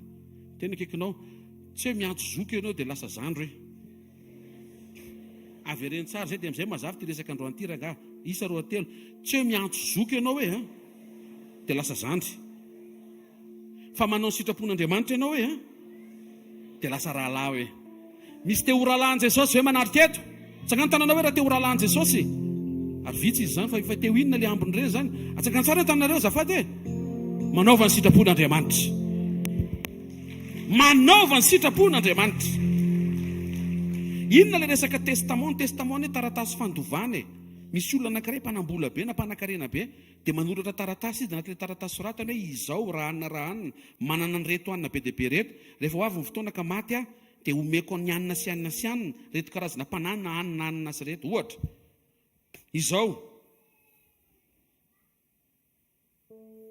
mitandrina be amin'ilay anarana mba tonga ela be vao miteny dadabe bafla loha an'izay, izao dadabe bafla manana ny reto fananany reto dia manoratra fa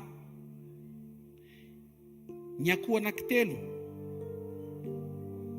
loloso totoso popo dia omeko ny zafikely ty anina, le omby be anankiray ny anarana ny estlé dia omeko ny anina, zay no atao testament.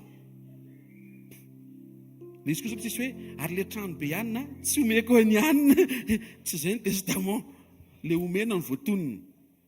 Dia ohatr'izay mihitsy le novain'i Jesosy. Ny ancien testament i Abrahama ny nanaovan'Andriamanitra fanekena, ny nouveau testament Jesosy ny nanaovan'Andriamanitra fanekena. Le ancien testament fanekena ho an'ny jiosy. Raha misy zany ny andova tamin'ilay testamenta taloha dia jiosy. Dikan'izay tsy tafiditra mponina taty Afrika atsimo, Madagasikara zany. Ka raha ianao zany ty ancien testament tsy mikasika anao akoa, tsy andraisanao ninninona koa. Jerevana ianao, iza ianaranao rakotona andrasana manam-paharetana, tsy anarana jiosy mihitsy zany na ray ary, tsy jiosy ane zany ianao. Mba farafakely mba hoe raha manampijoroana Davida El Shaddai ohatra zany dia mety manahitaitra hoe misy raha jiosy nareo. Zay vao tafiditra amin'ny testamenta taloha. Ny testamenta vaovao ity no rako izay latsaka ho amin'ny fanekena vaovao, izay misotro ny rako sy mihinana ny nofoko ny manana fiainana mandrakizay, ary za hanangana azy amin'ny andro farany. Izay mandray an' Jesosy rehetra na izy ianao tonga eto dia lasa tafiditra ho isan'ny mpandova ianao. Zay ny testamenta vaovao. Lasa misokatra ho amin'ny foko sy ny karazana rehetra ambony tany, condition mandray an' Jesosy fotsiny. Ny lova no man'Andriamanitra tao amin'ilay testamenta taloha dia zao tontolo zao, Romanina 4:13 amin'aran' Jesosy, fa tsy lalàna fa fahamarinana amin'ny finoana no nahazahoan'i Abrahama sy ny taranany ny teny fikasana ho mpandova zao tontolo zao izy. Mazava be zany, taranak'i Abrahama mpandova n'izao tontolo zao, ny héritage zany na ny lova dia zao tontolo zao. Zay mahatonga ny jiosy anisan'ny mifehy an'izao tontolo zao. Mihaino ve tsika satria mbola miainao amin'ilay teny fikasana izy. Marina le teny fa maty raha vao tsy mandray an' Jesosy. Maheno tsara ve tsika? Marina aminy le teny satria efa nitenenin'Andriamanitra fa tsy misy fahavelomana raha vao tsy mandray an' Jesosy izy. Dikan'izay lohany izy fa tsy rambony fa maty, ambony izy fa tsy ambany fa maty, lehibe izy fa tsy kely, mpanan-karena izy fa tsy mahantra. Fa raha vao misy révélation an' Jesosy vao manomboka to dia velona na tsisy ininona aza. Inona koa ny ilako velona nefa tsisy ininona, inona ny tianao feno zavatra fa maty. ny ao am-pony Jesosy anie ianao tsy ho very anie. Fantatrao fa tsy zavatra manaraka anao rehefa miala an'ity tany ity. Na ny volamenareo misy manongotro aza taitra. Ary le tenin'ny pasteur iny le zavatra mahasarika ity in'le famafanatsemboana iny aza kitikitianareo vao maty eo ianao seripiery iny eo ny atahorony hitsangana eo ianao aza atao an'izany anina dia miverina matatra. Isy kitikio aza marary amin'ny zavatra ny tany. Tsy nitondra ninninina ianao nivoaka amin'ny mamanao. Sany isy nivoaka to dia niaraka tamin'ny tonga dia akanjo tena complet veste sy aloha tantarenanao fa tamin'ny ianao nivoaka tao bridina faran'izay zokiny. Isy miaino ve? Ary rehefa hiala an'ity tany ity keo ianao tsy afaka hoe le kiraroko ohatr'izao eo ambony latabatra miatrananao ihany iny kiraro iny. Tsy manaraka anao ny amin'ny mandrakizay. Raha ny zavatry ny tany zany mampanota atsika dia faty antoka ho atsika. Aza atao mampanota anao ny zavatry ny tany izay mandalo.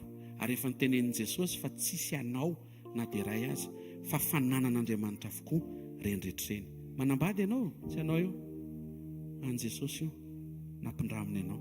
Izay mahatonga ny tokantrano sy ny mpivady mila mikolokolo izay nomen'Andriamanitra azy. Mananjanaka ianao nateraka ny aiko 7 volana. Io moa le fomba fitemanina rindrina moa tete ny ankindrindriny rery 7 volana tsy tantaraina mihitsy ny galerany rabainina.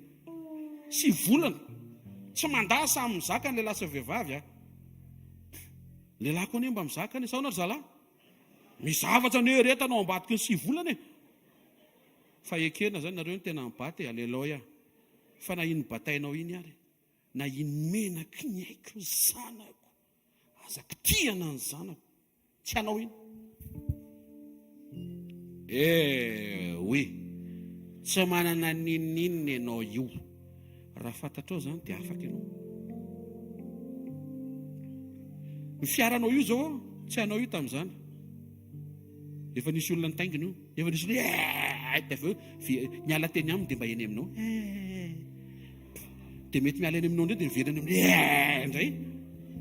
Satria fitaovana eto ambony tany io mety eny aminao androany dia mety tsy eny aminao ohatr'izany koa ny trano.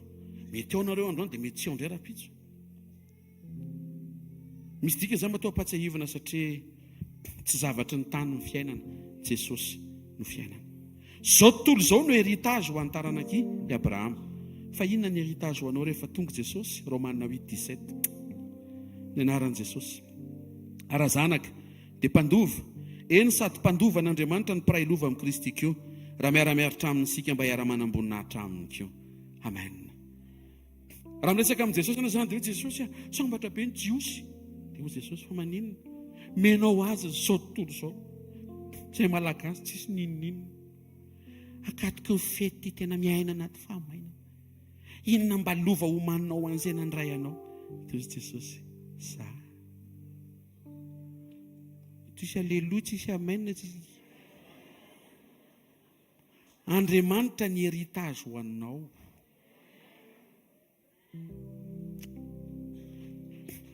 Enganie mba ho azonao ny asaribidiny izany teny izany. Tsy zavatra fa izy.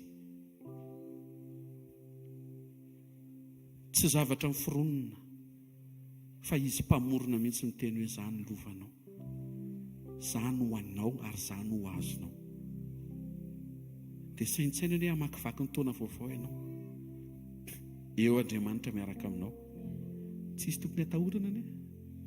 Raha misy zavatra mitranga mitady ampatahotra azy, vao tadidinao, tadidy, vao tadidinao sy tsaronao fotsiny hoe Andriamanitra miaraka amiko, dia tokony isy tsikitsiky ao anatinao. Dia isy fanantenana, dia tsy ho kivy ianao. Amen. Tonga dia exemple nomeko satria mandeha ny fotoana. I Abrahama ohatra, resaka momba ilay hoe révélation manondro an' Jesosy amin'izay dia azonao ilay izy. I Abrahama zao niala ny tranony rainy amin'ny Genesis 2:12. Jesosy koa nandao ny lanitra tranony rainy. Satria manana faniriany Jesosy hitondra antsika ho any amin'izay misy azy. I Abrahama niala tao an-tranony rainy ho azy sy ny taranany. Fa Jesosy niala tany an-danitra ho anao. ny sakry izy ho anao, nanao sakrifisy izy ho anao. I Abrahama raha mino finoana iainana ny fahombiazan'ny tany amin'ny fivahinianana mandalo, averiko indray zay mahatonga ny jiosy mahomby eo, mahomby amin'ny finoana ry zareo. Fa ty amin'ny testamenta vaovao, Jesosy tsy hoe raha mino fotsiny fa raha mandrakizay mihitsiny. Ny finoana ampitainy any aminao ahafahanao miaina mandrakizay mihoatra ny fahombiazana vetivety eto ambonin'ny tany. I Abrahama tahian'Andriamanitra tamin'ny zavatra rehetra. Jesosy nomen'Andriamanitra fahefana amin'ny zavatra rehetra, ary nanao ny zavatra rehetra ho possible sy namita ny zavatra rehetra, ary nanao ny zavatra rehetra vita ho vonona ho anao. I Abrahama nitahiana tamin'ny zavatra rehetra izy, Jesosy niaritra ny zavatra rehetra ho anao. Isaka zanaky Abrahama. Isaka nanaiky ho atolotro ny rainy, nantany izy, tia ny kitay, tia ny afo, aiza ny fanatitra. Izy tsy nafantatra hoe izy le fanatitra. Jesosy nanaiky ho sakrifisy, fantany tsara fa izy le ho atolotra, izy le fanatitra andrasan'Andriamanitra amin'ny famonjena. Andriamanitra mitaky fanatitra tsy ho vitan'ny olona omena, fa tsy maintsy izy ihany manome an'le izy, zay mahatonga azy namonjy ianao. Raha fantatrao zany dia misy zavatra miova ambadiky ny fahitanao an'Andriamanitra. Zay takian'Andriamanitra aminao, izy ihany no afaka manome an'le izy mba ho atolotrao. Azonareo ve zao? Zay takian'Andriamanitra aminao tsy ho vitanao zany, fa tsy maintsy izy ihany midina manampy anao ahafahanao manao an'le izy. Ny tena izy, omeo Isaka. Meny Abrahama Isaka fa tena mana tsy Isaka ny ilainy, fa ny fony Abrahama tonga dia nomen'Andriamanitra avy eo le zanak'osy, le osy ny saringotra ny tandrony tandidin'i Jesosy zay nasiana satroka tsilo ny lohany. Isaka tia ny Rebeka na dia mbola tsy hitany aza. Ny sarotro zany an'izao amin'ny fotoana izao. Tiana mbola tsy hita azy tamin'izany, tsisy hoe profil, photo PDP, photo de profil zao dia misy tsy maino iny zany resaka PDP zany. Photo de, tsisy an'izany tamin'ny andron'ny Isaka. Fa ny tenin'Andriamanitra dia niteny fa tia ny Rebeka Isaka na dia mbola tsy hitany aza. Fantatrao ve? Jesosy tia ny fiangonany na dia mbola tsy hitany aza ny fiangonany. Isaka nanaiky hiasa tao Gerara, zay no nanendren'Andriamanitra azy. Jesosy nanaiky hiasa manerana ny Israely amin'ireo ondro verin'ny Israely, fa zay no nanendrena azy. Isaka niandry ny Rebeka nalainy Elezera sy nomaniny Elezera zay mpanompon'i Abrahama. Jesosy koa miandry ny fiangonana zay nalainy fanamasina sy nomaniny fanamasina. Ny rôlina fanamasina zany manomananao fiangonana ho ampiakary ny fanena amin'ny mpapakatra dia Jesosy. Azy io tehaka mafy tsara ho amin'ny fanamasina mampiomana anao. Isaka nitsenany zay ho vady ny teny an-dalana, tsy tany an-tranon'ny Rebeka, tsy tany an-tranon'ny Isaka, fa entre ny tranon'izy ireo teny an-dalana. Kristy koa hitsena ny fiangonana jenao eny amin'ny raha ho any lanitra, sa tsy any an-danitra tsy eto tany fa eny afovoany. Alleluia, tsy mahendeka ho an'Andriamanitra. Joseph, asa raha ho vity lorangavitaiko farany taona ihany koa zao. Joseph dia nisarahana tamin'ny dadany hatateraka ny destin, natsipy tao anatin'ny lavaka fatsakana. Tadiditsika zay zay tadidy sa tsy tadidy? Jesosy nisarahana tamin'ny rainy hatateraka ny destin messianique, natsipy tany amin'ny lavaka ny fiaina tsy hita.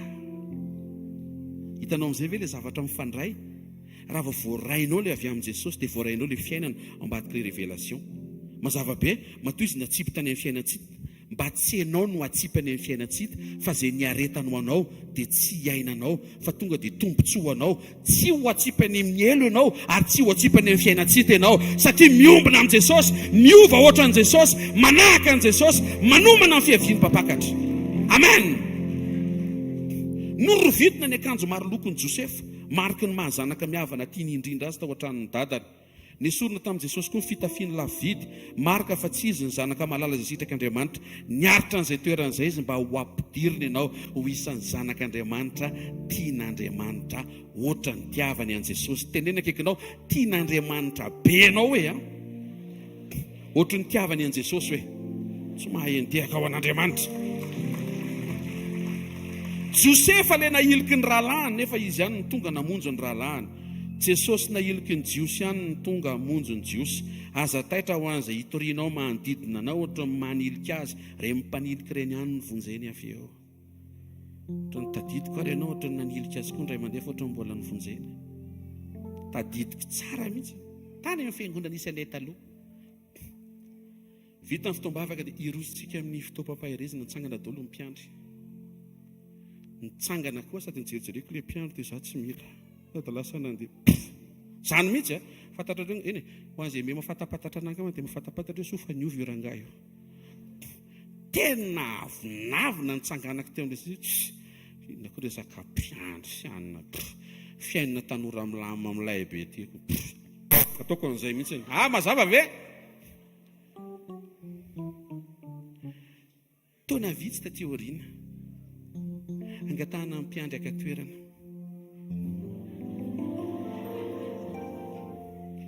Ohatra mahita ny tompo miteny zany aiza le tsy nanao tsony. Ahoana nanilika ko tao voavonjy ihany. Manampaharetana be amin'ireny mpanilika ireny Jesosy. Amin'izao farany taona izao angoniny hery dia mivavao an'ireny manodidina anao ireny.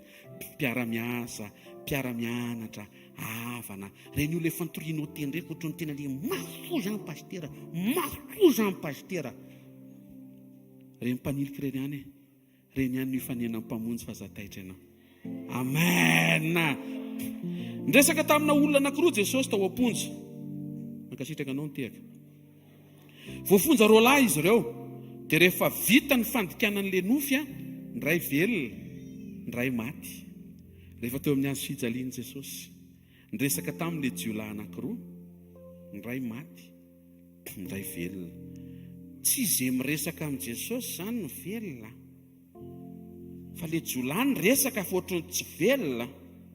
Ny zavatra hitako aloha dia hoe izay mijery an'i Jesosy ny velona. Le jiolahy anankiray zany ny tain-bava be fa tsy nijery an'i Jesosy. Te ilaza aminao atodio any amin'ny tompo io maso kelinao io, na io maso be anao io koa tsy maninona. Alefazany amin'ny Jesosy io dia ho velona ianao. Aza mijery olona, mijery an'i Jesosy dia tsy ho tafitohana ianao. Aza mijery olona dia tsy alahelo ianao fa mijery an'i Jesosy dia ahery ianao.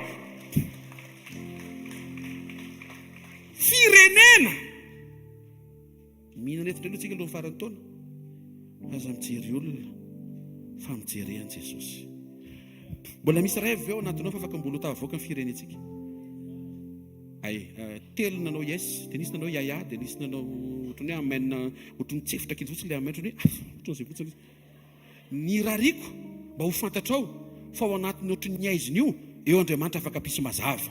Ao anatin'izay verinao fa tena lavaka ohatrany kizy tsy hita so izay anaovana azy, eo Andriamanitra afaka nangana. Ara mety hiteny ianao hoe efa maty pastera, nahita tantara anankiray izay Lazarosy no anarany, efa tanepasana izy, efa trandro, mety efa 7 taona izay tsika ny tanepasana. Te ilaza aminao raha vao tapa-kevitra eo Jesosy na ny anepasana raha avogany possible ankanao. Kaiko aloha fa zany foana koa amen. Raha tsy mino an'izany tsika dia inona ny solika finoany antsika mavirjiny endry antsika ohatry ny mpapakatra. Hoe za mino fa iombona ny fiangonana. Amen hoy Jesosy. Za mino fa iova ny pastera rehetra. Amen. Za mino fa ivavaka mpino rehetra. Amen. Za mino fa ny tsy manana finontsoana ny firenena. Manana moa raha ianao izay tonga eto arany tsy mino an'izany intsony, izaka no anteny antsika fa mba ino an'izany. Tena akaikinao ohatrany tsy mampino zany hoe fa raha velona Jesosy hoe possible zany hoe tsy mahenty aka ao an'Andriamanitra. Halleluja.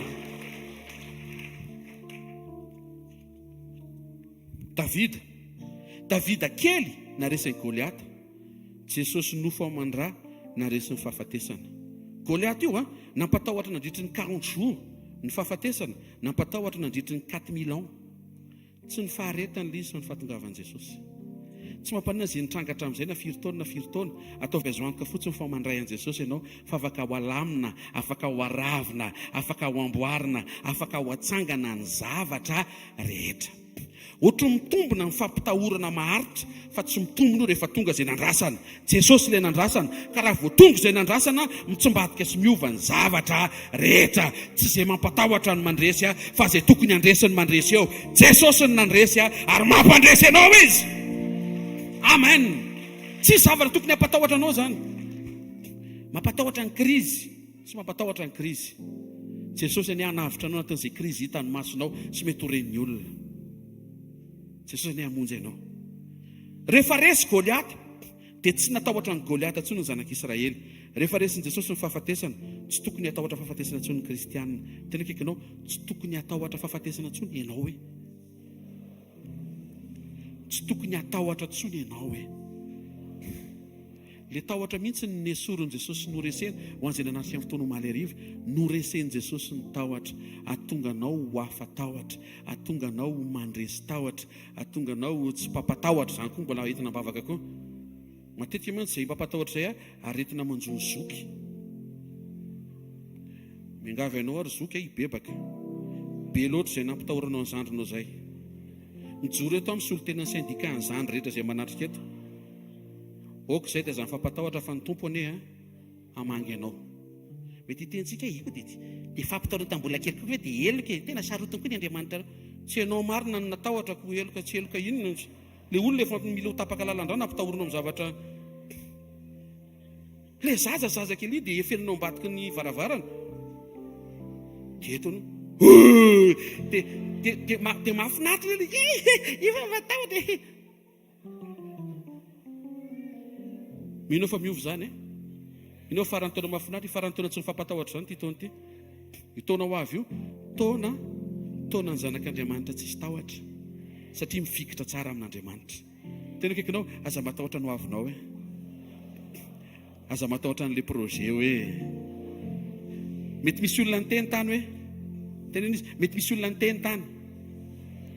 Mety tsy possible ny projet anao. Hoe teo amin'ny Jesosy hoe. Fa Jesosy manohana anao hoe. Aza matahotra hoe. Alleluia! Aza matahotra ny amin'ny farany taona. Aza matahotra ny amin'ny hoavinao. Mba ho tafita avy izay menakavy reto pasteur. Yes! Reno mihitsy zany fomba fanaovako azy zany ve? Ho tafita ianao ka. Jesosy ane mahatafita ary reto hoe. Tsy zany no anompotsika azy. Manao zay tiany izy. Fa ny fiafarany izay manompo azy tsy ambany zany. Tsy raraka zany. Tsy possible zany. Zay miaraka aminy. Miaritra kely fotsiny fa tsy maintsy miara manam-boninahitra aminy. Kalma fotsiny anany ny toetrany. Fa ny fiafarany io zay niteneniny. Zay niteneniny. Marina ane zany e. Tapaka ny lohan'ny Goliata. Ty teny aminao koa. Tapaka ny lohan'ny fahafatesana. Nalevina ny lohan'ny Goliata atao Agata. Natao Gota. Nitsahan'i Jesosy amin'ny fahafatesana atao Golgota. Ka le izy zavatra efa voasoratra fotsiny neno atao e. Zavatra efa voasoratra ny iainan'i Jesosy. Ary zavatra efa niaretan'i Jesosy no iainanao. Rediffusion. Ohatry ny film mbola tsy hitanao le izy. Manomboka le film ohatry ny tady, ohatry ny kopaka zany le rôle principal na enjehana tena. Na enjehana aza. Alléluia. Titsika malagasy mihitsy tonikirana enjehana zay mihitsy. Indrindray nefa mifahadalantsika mahatonga ny olona manenjika antsika zany koa mbola mila boarina sitranina. Faratatarain'ny olona hoe io film io aza taitra ianao. Fa mienjery ambony soavaly izy fa tsy tapaka ny tongony. Misaoty any ambony fiara izy fa tsy folaka ny lohaliny. Misaoty avy any ambony 3e étage izy tsy manao zany tsika raha fa film le tantaraiko fa tsy nanina mihitsy izy. Raha fantatrao izay, vao mijery le film anao dia mahita le mitaingina soavaly dia mitaintena be. Sao dia mienjery eo, sao dia tapaka eo. Efa tenenina ianao fa nasendra mienjery eo ary tsy tapaka. Ary fiafaran'le izy tsy resy le rôle fa mandresy le rôle. Efa hitako ny fiafaran'ny film amin'ny fiainanao io. Spoileko ianao androany. Zany spoil zany vocabulaire taty arina tsy ananantsika tranainy zany. Tamin'izany tsika tsy nanana an'izany fa tamin'izany dia aza tenenina aloha le film. Zay fitentsika taloha. Tsika nefa rehefa mijery cinéma tonga dia réactif be.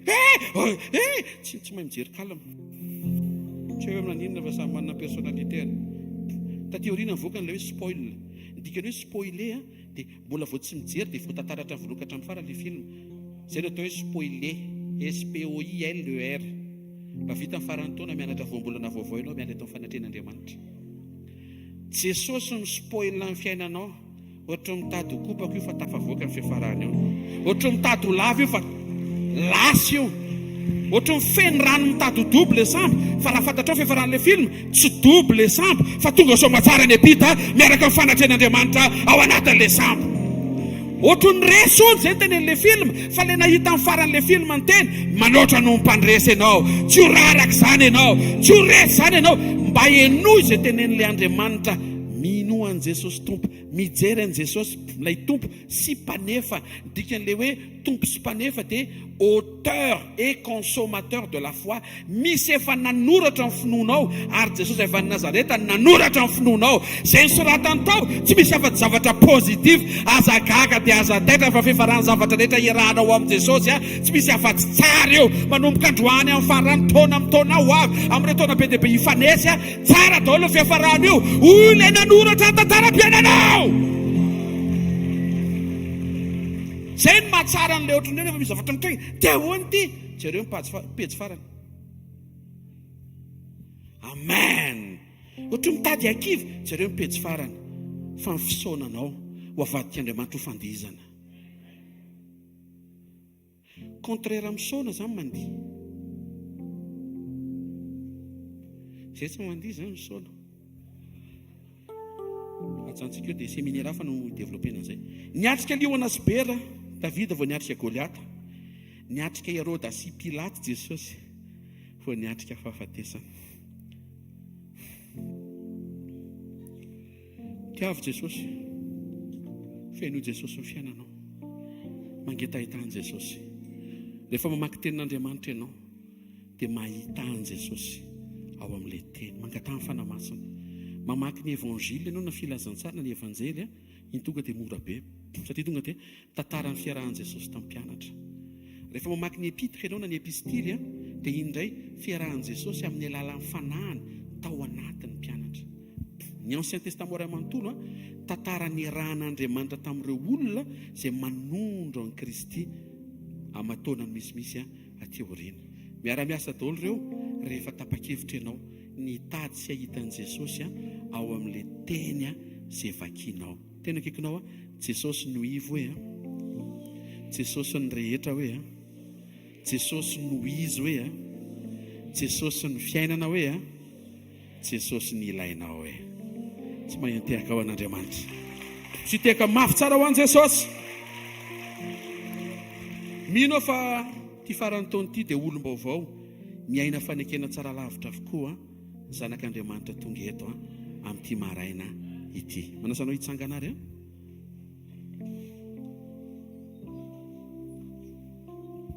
isaoranay ianao Jesosy, isaoranay ianao ny teny namanginao ny latabatra androany, namanginao ny firaizanay latabatra aminao androany. Misaotra ny fanekena vaovao izay nisokafanao tamin'ny alalan'ny ranao izay latsaka ho famelana ny elokay. Misaotra fa izay révélation manondro anao no mitondra fiainana. Vavaka izay mba ho azonay ny fiainana avy aminao. Rehefa voarainay ny révélation manondro anao. Tsarovy reto zanakao rehetra voalanina androany. Rehefa napakevitra maki ny teninao dia angetaheta ny ahitanao. Fa izay rehetra voatantarao dia manondro anao. Dia misaotra Jesosy fa izay misy ianao no misy fiainana. Tsarovy ny tokantrano rehetra izay manatrika eto mba ho tokantrano hiresaka anao, hiresaka momba anao, isy ny fiainanao. Mankasitraka sy misaotra ray amin'ny anaran'i Jesosy Kristy Tompo. Misaotra ny fitiavana, misaotra ny famindrapo ny anaran'i Jesosy. Amen. Tsy nisy fandraisana tany amin'ny testamenta taloha fa misy fandraisana aty amin'ny testamenta vaovao. Melkizedeka rehefa nino tamin'ny Abrahama dia mofo divay netany, fa Jesosy ny teny tsy mofo normaly ity fa nofoko ary tsy rano mboloboka normaly ity fa rako. Jereo ny ao am-pon'Andriamanitra rehefa miinvite anao hoe izy ny eo ambony latabatra omeny anao. Zay mahatonga ilay Andriamanitra tsy mahay manome fanomezana latsa-danja ny tenany. Raha latsapaka ao anatin'ny fonao ny fahafantaranao fa Andriamanitra tsy manome latsaky ny tenany, tsy mampahoriny ny zavatra ny rasanao saingatanao amin'Andriamanitra izany ianao. Fa raha Andriamanitra raha nafoizana ny latokana mo tsy omeny miaraka amin'ny maimaimpona kova ny zavatra rehetra. Niala izay namadina Jesosy nandray mofo teo natria izay niarany sakafo taminy. Dia izao ny teneniny hoe ray sano izy tia ny tenako izay mivakiana ho anareo. Tsofintsika rano iny mofo eny an-tananao iny a, iny mofonaina. Nofon Jesosy hitondra ny fiainany dia ny fiainan'Andriamanitra sy ny fiainana mandrakizay ao anatinao. Araka ny teniny hoe ny nofoko ny tena fihinana, ny rako ny tena fisotro. Izay mihinana ny nofo sy misotro ny rako ny manana fiainana mandrakizay, ary za hanangana azy amin'ny andro farany. Mahita amin'ny anaran'i Jesosy fa ho singa maneho an'Andriamanitra avy ao anatinao, hanangana ny tompo anao, ny fandraisana iombonanao na ny tenany sy ny rany ho aninao sy hosotronao indray androany. Aoriana ty fotoana andro maraina ity, horenao ny asaribidin'ny fanekena vaovao. Arisika ianao hiaina ho fanekena vaovao. Ary tsy anaiky ianao raha tsy fanekena vaovao ny iainanao. Mahita fa hitondra fahalinana ny amin'ny revelasyon momba an' Jesosy izao fandraisana ho antsika sy sotrotsika izao. Hatramin'izay mpiondana Davida ianao, fa mahita fa aoriana ty fandraisana ity mpiondana Jesosy ianao. Hatramin'izay mety nahalinanao hoe Moïse et le ministère de miracle. Mahafinaritra zao tena mpiondana Moïse be taloha. Tenina zany tena hoe wow, ranomasina mena, rano mivadika rano mena, rano mangida fa ny rano mivadika rano mamy, rano voaka avy anaty vato. Ty karazana rano rehetra ty hainy daholo atao no mifehy maîtrise de l'eau. Fa rehefa tena nandrosiny nahalalan'i Jesosy dia hitanao hoe Moïse misy défaut, fa Jesosy tsy misy défaut. Aloha mametraka modely amin'ilay tsy misy défaut. Ndrao sanatrika anaraka ny défaut an'olona ianao. Manarahan'i Jesosy dia tsy misy défaut ho tahafinao, tsy misy afa-tsy point positif ho mifanahafanao ny tompo. Tsofina rano anaran'i Jesosy satria ny vakina ny nofony tompo, vokatry ny diakapoka izay ny aretan'i Jesosy. Miditra anatin'ny vatanao iny nofony Jesosy, iny mofo iny izy fanasitrana hitranga ao amin'ny vatanao. Hatrany tabokatra ny Paladie dia hiasa Andriamanitra hamarina an'izany teny izany. Ho tonga fahasalamana sery ary fiainana ao anatinao, ny fandraisanao sy ny fiombonanao amin'i Jesosy. Manonona fanasitranana, manonona fanafahana, manonona afaka amin'ny fahoriana, mitsahatra amin'ny fanaintainana, miala ireo karazana zavatra tsy mety rehetra ao anatin'ny vatanao amin'ny alalan'ny fanekenao iombona amin'Andriamanitra. Iaina revelasyon momba an'i Jesosy. Misaora azy.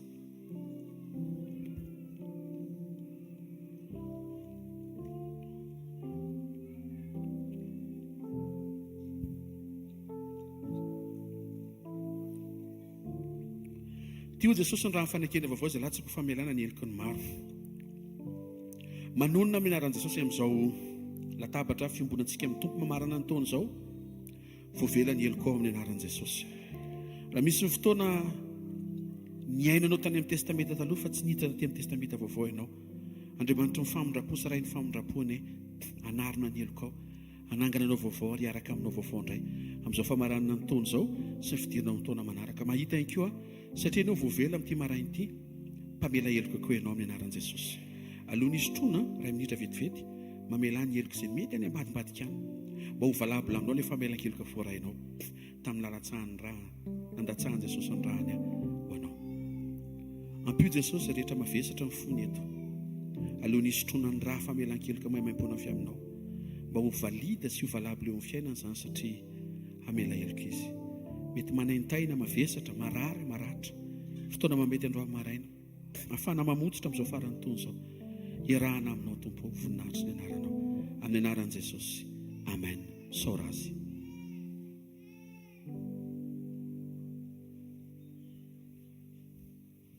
Ao vaovao ny tananao dia mankasitrasy misaora Andriamanitra ny fonao manontolo. Saotranao izay ray amin'ny anaran'i Jesosy ny amin'ny asaribidin'ny fotoana. Eto amin'ny fanatrehanao no misy ny fahavokisana, ny fahavelomana, ny fahafenoana, ny fahafampona. Ampianary izay manomboka amin'ity maraina ity tena hiaina ny sitraponao, hiaina ny testamenta vaovao izay nosokafanao, hiaina n'ireo révélation izay manondro anao. Tsy ho varinana amin'ireo fanekena taloha izay mety mampahombo, mitondra voninahitra, misy fahagagana, fa mitondra fahafatesana. Aoka hiaisitra eo amin'ny fiainany tsiraray avy ny fahafatesana. Aoka ny fahavelomana avy amin'ny révélation manondro anao ho tonga azo tsapaitana. Ny fiainam-panahy, fiainatokantrano, ny asa mandrarano, fianarana ankizy, izay rehetra mahakasika ny tsiraray avy izay tonga eto. Manonona amin'ny anaran'i Jesosy a fiainana. Fiainana ao anatinao avy amin'ny révélation voarainao maneho sy manondro an'i Jesosy. Tsofina rano sy tononona ny fahafenoan'ny fiainan'Andriamanitra ao anatinao. mameno sy mikovrirana ohatra ny tapidoka hatrany ampaladia ary tononona mandresy ao anatinao sy mampandresy ianao le fiainana maolona resy fa ny fiainan'Andriamanitra ny manjaka amin'izay manomboka izao amin'ny anaran'i Jesosy. Manonona iankoa sitrana amin'ny aretinao amin'ny anaran'i Jesosy, sitrana amin'ny rofinao amin'ny anaran'i Jesosy. Aoka ianao ho afatahotra manomboka androany amin'ny anaran'i Jesosy. Aoka hiaisitra sy ala ireo endriky ny fanahiana manimba amin'ny finoanao manomboka amin'ity maraim-baovao ty amin'ny anara maherin'i Jesosy Kristy, velona masina sy manan-kery avy Nazareta. Amen. Teka mafy moan'i Jesosy mazotoana vetivety anao fanatritsika dia amarantsika rehefa avy eo voninahitr'Andriamanitra.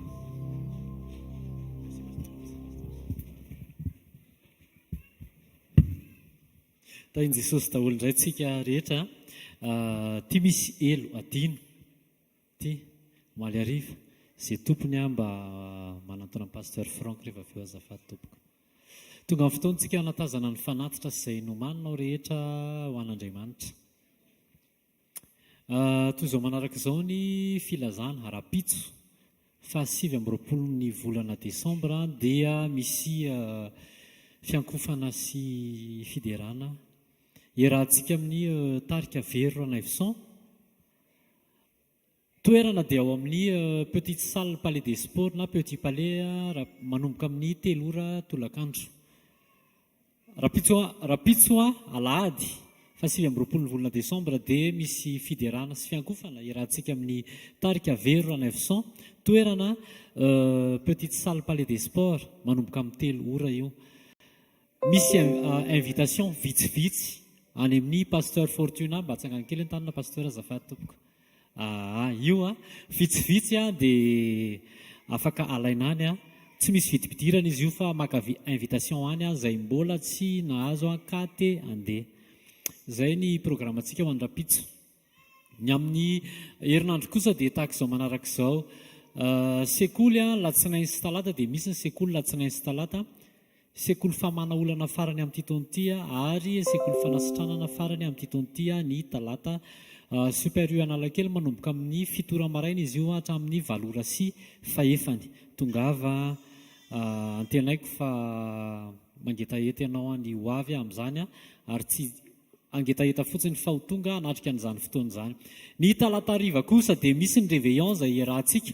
Talata hariva 31 Desambra izy io talata hariva réveillon iarahantsika. Ny toerana anatanterantsika an'izany dia ery amin'ny Espace Mira Ambatomaro Espace Mira Ambatomaro.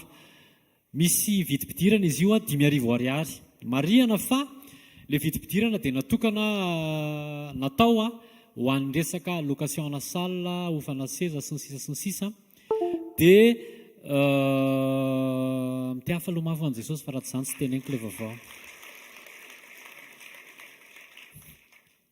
Tsy tambazana nareo vao mitiaka fa misy vaovao mahafinaritra. Nisy fampahitana fity sakafo lay amin'ny réveillon. Ny sarany dia 5,000 ariary. 5,000 ariary dia afaka manatrika ny réveillon ianao. Tsisy resaka pompy ty hoe pompy vola fa fidirana hofana salle sy ny karazany. 5,000 ariary dia nisy nanome fampahitana fity sakafo tsika amin'ny réveillon. Mitiafa mafy ho an'i Jesosy. Merci pasteur. Izay akaseza. Raha ohatra zany ianao mitondra zaza ka akaseza, zany hoe mitondra vilia anankiray ho an'ilay zaza ka afaka mihinana anjaran'olona iray ilay zaza, dia iangaviana ianao andoha vola 5,000 ariary ho an'ilay zaza. Mazava amintsika izay. Dia nisy nametraka fanontanianareo hoe mitondra sakafo koa ve? Raha ohatra ianao hinana kaka pigeon, hinana biscuit, hinana croquet, dia ny atsefatsefany mandra-piandra ny sakafo dia afaka mitondra an'izay ianao. Zay dia aza dinoana ny fitaovam-pihinanana, ny rano fisotro mety tsy ho ampy anao ny rano zarainao, fa mety hoe misotro rano be ohatran'ilay taty teo ianao dia tsy maninona fa mitondra rano azy hitanao fa mety ho ampy ho anao. Zay ny filazana mikasika ny krismasy magaga iny. Ny tapakila dia raisina vidiana ao amin'ny varavaranao sy amin'ny fotoanan'ny sekoly amin'ny latsinainy sy talata. Réveillon azafady krismasy efa vitaka. Réveillon amin'ny 31 izy io. Amin'ny zoma zao dia misy fotoantsika eto amin'ny trampokin'olona Analakely. Ny alarobia tsy misy sekoly ao latsinainy sy talata ihany ny alarobia premier tsy misy sekoly fa ny fotoana voalohantsika zany amin'ny taona 2025 dia amin'ny zoma eto amin'ny trampokin'olona Analakely zoma fanotronana izy io mino ahako fa ho avy ianao dia ohatran'izay koa ny fotoana amin'ny herin'ny androany sabotsy communion voalohany amin'ny herin'ny androany manomboka amin'ny 7 ora maraina ny zoma moa araka ny efa mahazatra antsika dia manomboka amin'ny 4 ora hariva araka ny efa nilazaina omaly ihany koa vaovao farany ity dia amin'ny 15 janvier hatramin'ny 5 février dia hiatrika ny 12 andro bavaka sy fifadikanina isika eto amin'ny asa fanompoana ary ao aorianan'izay dia misy ny batisa izay batisa asitrika izy io tsy ilay batisa natao anao tamin'ny mbola kely fa ilay batisa n'olon-dehibe batisa asitrika ao anaty rano ho an'ny olona izay efa mahatsiaro fa nanota sy vonona nolotra ny fiainany an Jesosy ary vonona iaiky ny fahotana averiko 15 janvier hatramin'ny 5 février dia misy ny 12 andro bavaka sy fifadikanina izay rahantsika eto amin'ny asa fanompoana ary ao aorianan'io dia hiditra midingan'ny batisa isy ny batisa zany batisa lehibe asitrika ho an'ny olona izay mbola tsy nanao an'izany ka vonona ny hiditra amin'izany dingana izany ny radio atsika dia FM 90.8 na eto Antananarivo ianao na any Antsirabe na any Majunga dia mitovy ny maridrefa fanao manaraka ny radio HVK émission dia FM 90.8 dia tsika koa manana page FB HVK émission events ao anatiny ao ny toriteny rehetrarehetra amin'izay afaka mamerina mieno ianao afaka mitsakitsako ianao afaka mangataka amin'ny fanamasina ianao dia mieno dia mahazo révélation momba an Jesosy alleluia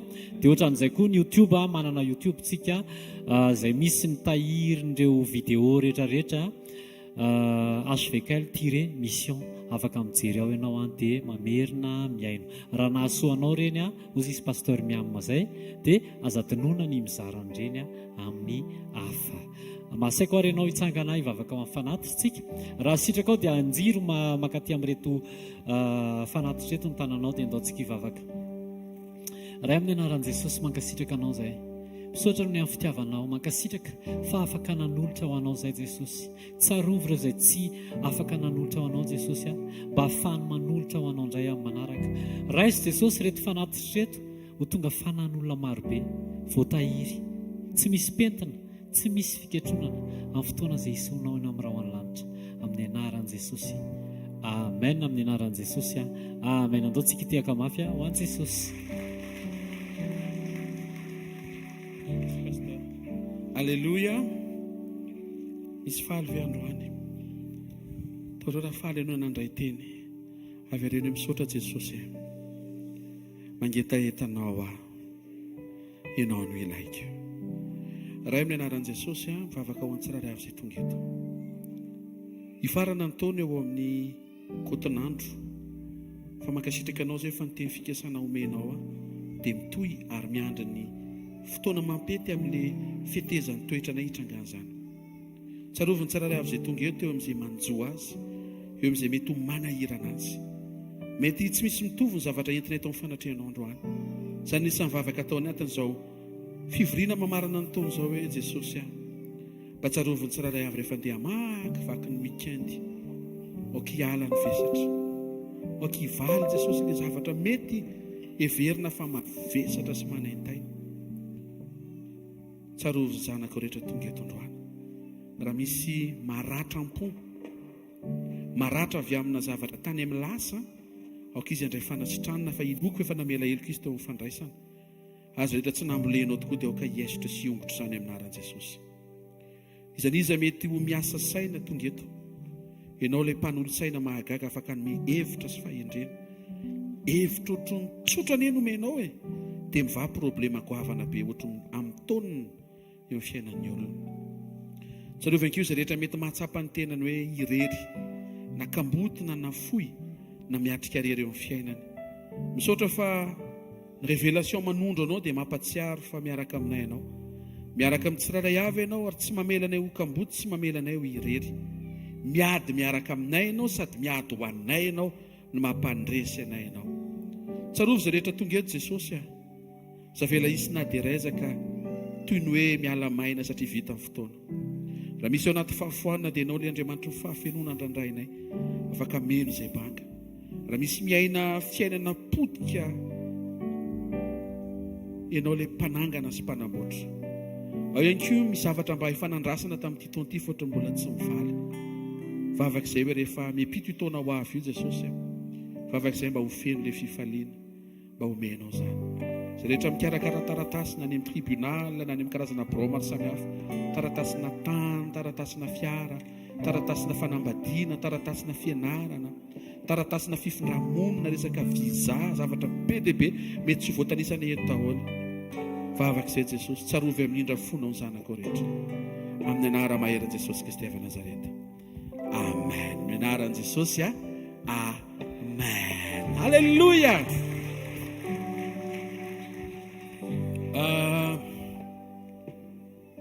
Misy zanak'Andriamanitra nirosy tamin'ny tokantrano tamin'ny herinandro ambony. Fandresen'ny sitrapon'Andriamanitra, firosoan'olon-droa hitondra ny faniriana hanorina fiaina tokantrano ho amasin'Andriamanitra sy ho akamban'Andriamanitra. Manasandreo mivady avy hatrany dia hiakatra ity raisitsika ao anatin'ny ty aka mirefidrefitra be ny mpivady vao arapaitsika miaraka indray amin'ity tolakandro ity. Halleluja. Mandroso tompoko.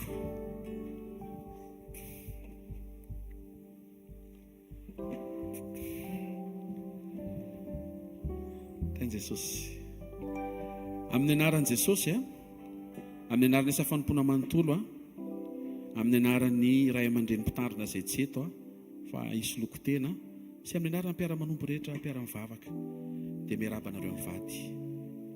Vita soa ny fotoanany fanamasinana sy fitsofan-drano tamin'ny sabotsy dia tanteraka somatsara ny tondranareo ny fiainanareo teo anatrehan'i Jesosy mba ho pejy vaovao sy ho pejy tsara no iarahanareo amin'Andriamanitra. Iarabahanay anareo ihany koa dia ny tompo anay hita, ny tompo anay hitantana, ny tompo anay hitondra ary ny tompo anay aneho ny voninahiny eo amin'ny fiainanareo. Amen. Manasa antsika mpitiavana ninjitra ny tanantsika dia hitsodrano sy hivavakantsika ao an'ireto havantsika reto ho tanteraka amin'izy ireo ny programa tian'Andriamanitra sy apetrany ao am-ponao ihany koa asanaton'ny vavaka tsofirany reto havantsika reto. Raha amin'ny anaran'i Jesosy mankasitraka sy misaotra anao zay ny amin'izy mivady. Vita soa ny rosoan'izy ireo teo anatrehanao. Saotra ny amin'ny famondram-ponao, saotra ny amin'ny fahatanterahana izany fotoana fanamasinana sy tsofandrano zany. Raha tsara indrindra amin'ny anaran'i Jesosy Kristy avy Nazareta, vavaka ho azy ireo zay mba ho asehonao ny voninahitrao, ho asehonao ny fandresenao, ho ampandresenao izy ireo, hoentinao any amin'ny dinga ny fahatsarana mbola tsy hitany izy, atateraka ny antom-pisiny sy izay ilanao azy. Ianao ane elo lalana, ianao ane manodidina azy ireo, ny fiarovanao eo amin'ny fiainan'izy ireo, ny fahasari-piarinao mba ho akaiky ny masonao ary tsy ho lavitry ny tananao zao tokantrano zao, ho tokantrano tsara, tokantrano ambinina, tokantrano tahian'Andriamanitra, tokantrano misy ny fiarovan'Andriamanitra, anjakan'ny sitrapon'Andriamanitra, feno ny fanatrehan'Andriamanitra, mandresy amin'ny lafiny rehetra, mandresy amin'ny zavatra rehetra, mandresy amin'ny fotoana rehetra. Amin'ny anarana mahery Jesosy Kristy venina masa sy manan-kery avy Nazareta, ny vavaka sy ny tsodrano rehetra nataontsika miaraka tamin'ity tolakandro ty ho azy ireo dia marina amin'ny anaran'i Jesosy. Amen. Halleluja. Obolona toko fatelopolo andininy fadimy zao voalazany teny anaran'i Jesosy hoe ny tenin'Andriamanitra dia voadio avokoa apinga ho an'izay mialoka aminy izy. Salamy 119 105 ihany koa fa nilony tongotro sy fanazavana ny lalako ny teninao. Atolotry ny Azoekely mission fianakaviam-be ny asa fanompona ho anareo mivady. Izy ity dia tsy natao ampirimina. Misy ny boky natao ampirimina fa tsy ity karazany ity. Ity tsy natao ampirimina fa natao ampiasaina, natao hosokafana foana, natao hifampizarana. Atonareo ny afaka hitan'i Jesosy miaraka amin'ny fanampiny fanamasina. Tany Jesosy indrindrinareo.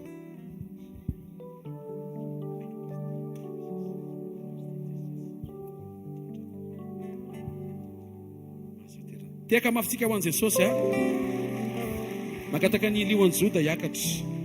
Daontsika anao vavaka tompo.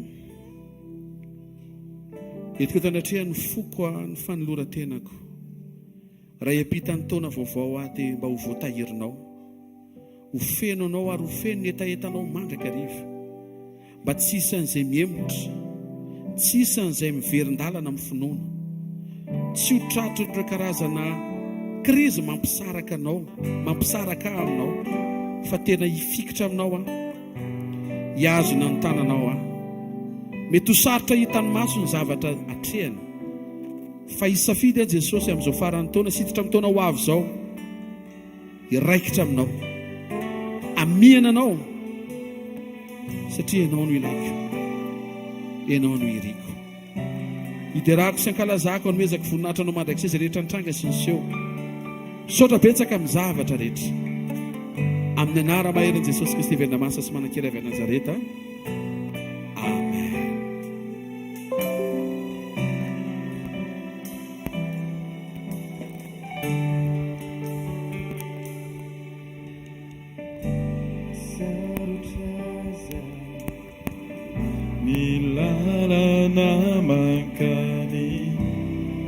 Mankany andanitra nafisetrana tsy maintsy ho lalovana sasakana tsy hoany taveritsika any nasarotra azy lalana mankany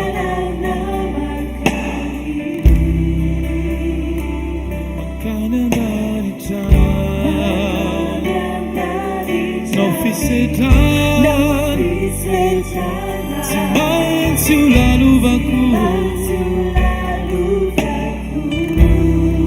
sasakana tsy hoany sarotra sy foana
Jesus, hallelujah, hallelujah. Vaovao anankiray anko efa nomeno omaly aho fa zaraina amintsika izay androany anko vananatrika teto isaorana an' Jesosy zany fa ny fiarahantsika nanao ny krismasy mahagaga tamin'ny herin'ny androany ho an'izay afaka nandeha sy afaka nandray anjara dia nazahoany asa fanompoana 57 millions de francs izay avy hatrany dia atotona ho amin'ny fananganana ny centre madiodio. Alleluia. Tena saotran' Jesosy tsika alefa tsika tsy kelikely io ane tsy ataontsika mavesatra be na inona fa ny fotsika miaraka eto dia miara mitodika tsika mijery an'izay asain'Andriamanitra ataontsika. Amen. Mamerina ny fampahafantarana antsika hoe Rapitsoariva ery amin'ny Petit Palais, Palais des Sports Mahamasina, misy fiarahana amin'ny fiankofana siderana amin'ny pasteur Vera Neveson sy ny tarika Vera Neveson mazava ho azy atao visan'izay afaka tongena ianao raha malalaka amin'ny fotoananao ho fotoana fahatsika mitondra ny fotsika eo an-tren'Andriamanitra amin'izay fampiasan'Andriamanitra n'izany mpanompon'izany. Amen. Aiza moa no rena le any pasteur Fortuna, pasteur Fortuna. Ary manarak'izay ny réveillon-tsika le 30 raha afaka ianao dia ataovy izay tongavanao any fa minao fa hiara-marana ny taontsika ao anatin'ny fiankofana fiderana teny sy fifaliana. Ary surprise be le teo misy aleloia tsara ny tompo e, Andriamanitra ny tena mitsinjo izy rehefa saika niditra atao fotsiny tsika dia tonga dia fampijerijery fotsiny dia bonane zay zao ny tompo hoe allo alleluia. Dia tonga dia mitondra couvert ke ianao zafady tsy tafita tanatin'le fampahitana fity zay. Alleluia. Mitondra le couvert sazanao ianao ho anay moa zany soupière no alleluia. Tsy ianao entiny ianao mety baolina kely tsisy fanometsizana za matahotra tsisy mifampijerijery zany eo zay laninao na tsy zay laninao ny mena any tsy zay tsy niteny zay fa ho eto zay couvert sazanao dia tanao atao. Amen. Ho an'izay mety ho androany fakahitsika dia amin'ny herinandro ambony indray hitanao Andriamanitra amin'ny herinandro io. Amen. Fakahitsika dia hiaraka indray hiatrika ny taona amakivaky ny taona miaraka amin'ny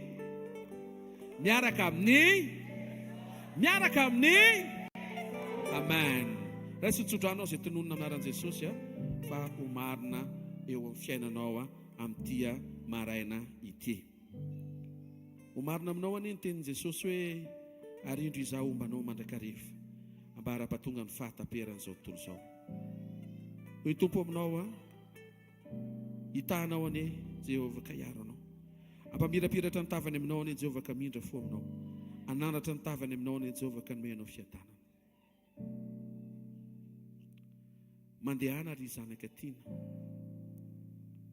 amarana ny taona tsara miaraka ny fanatrehan'Andriamanitra ianao, ary anomboka ny taona vaovao miaraka ny fijoroana mendrika ampahazoaina ny fisian'Andriamanitra sy ny fanatrehany iseho eo amin'ny fiainanao.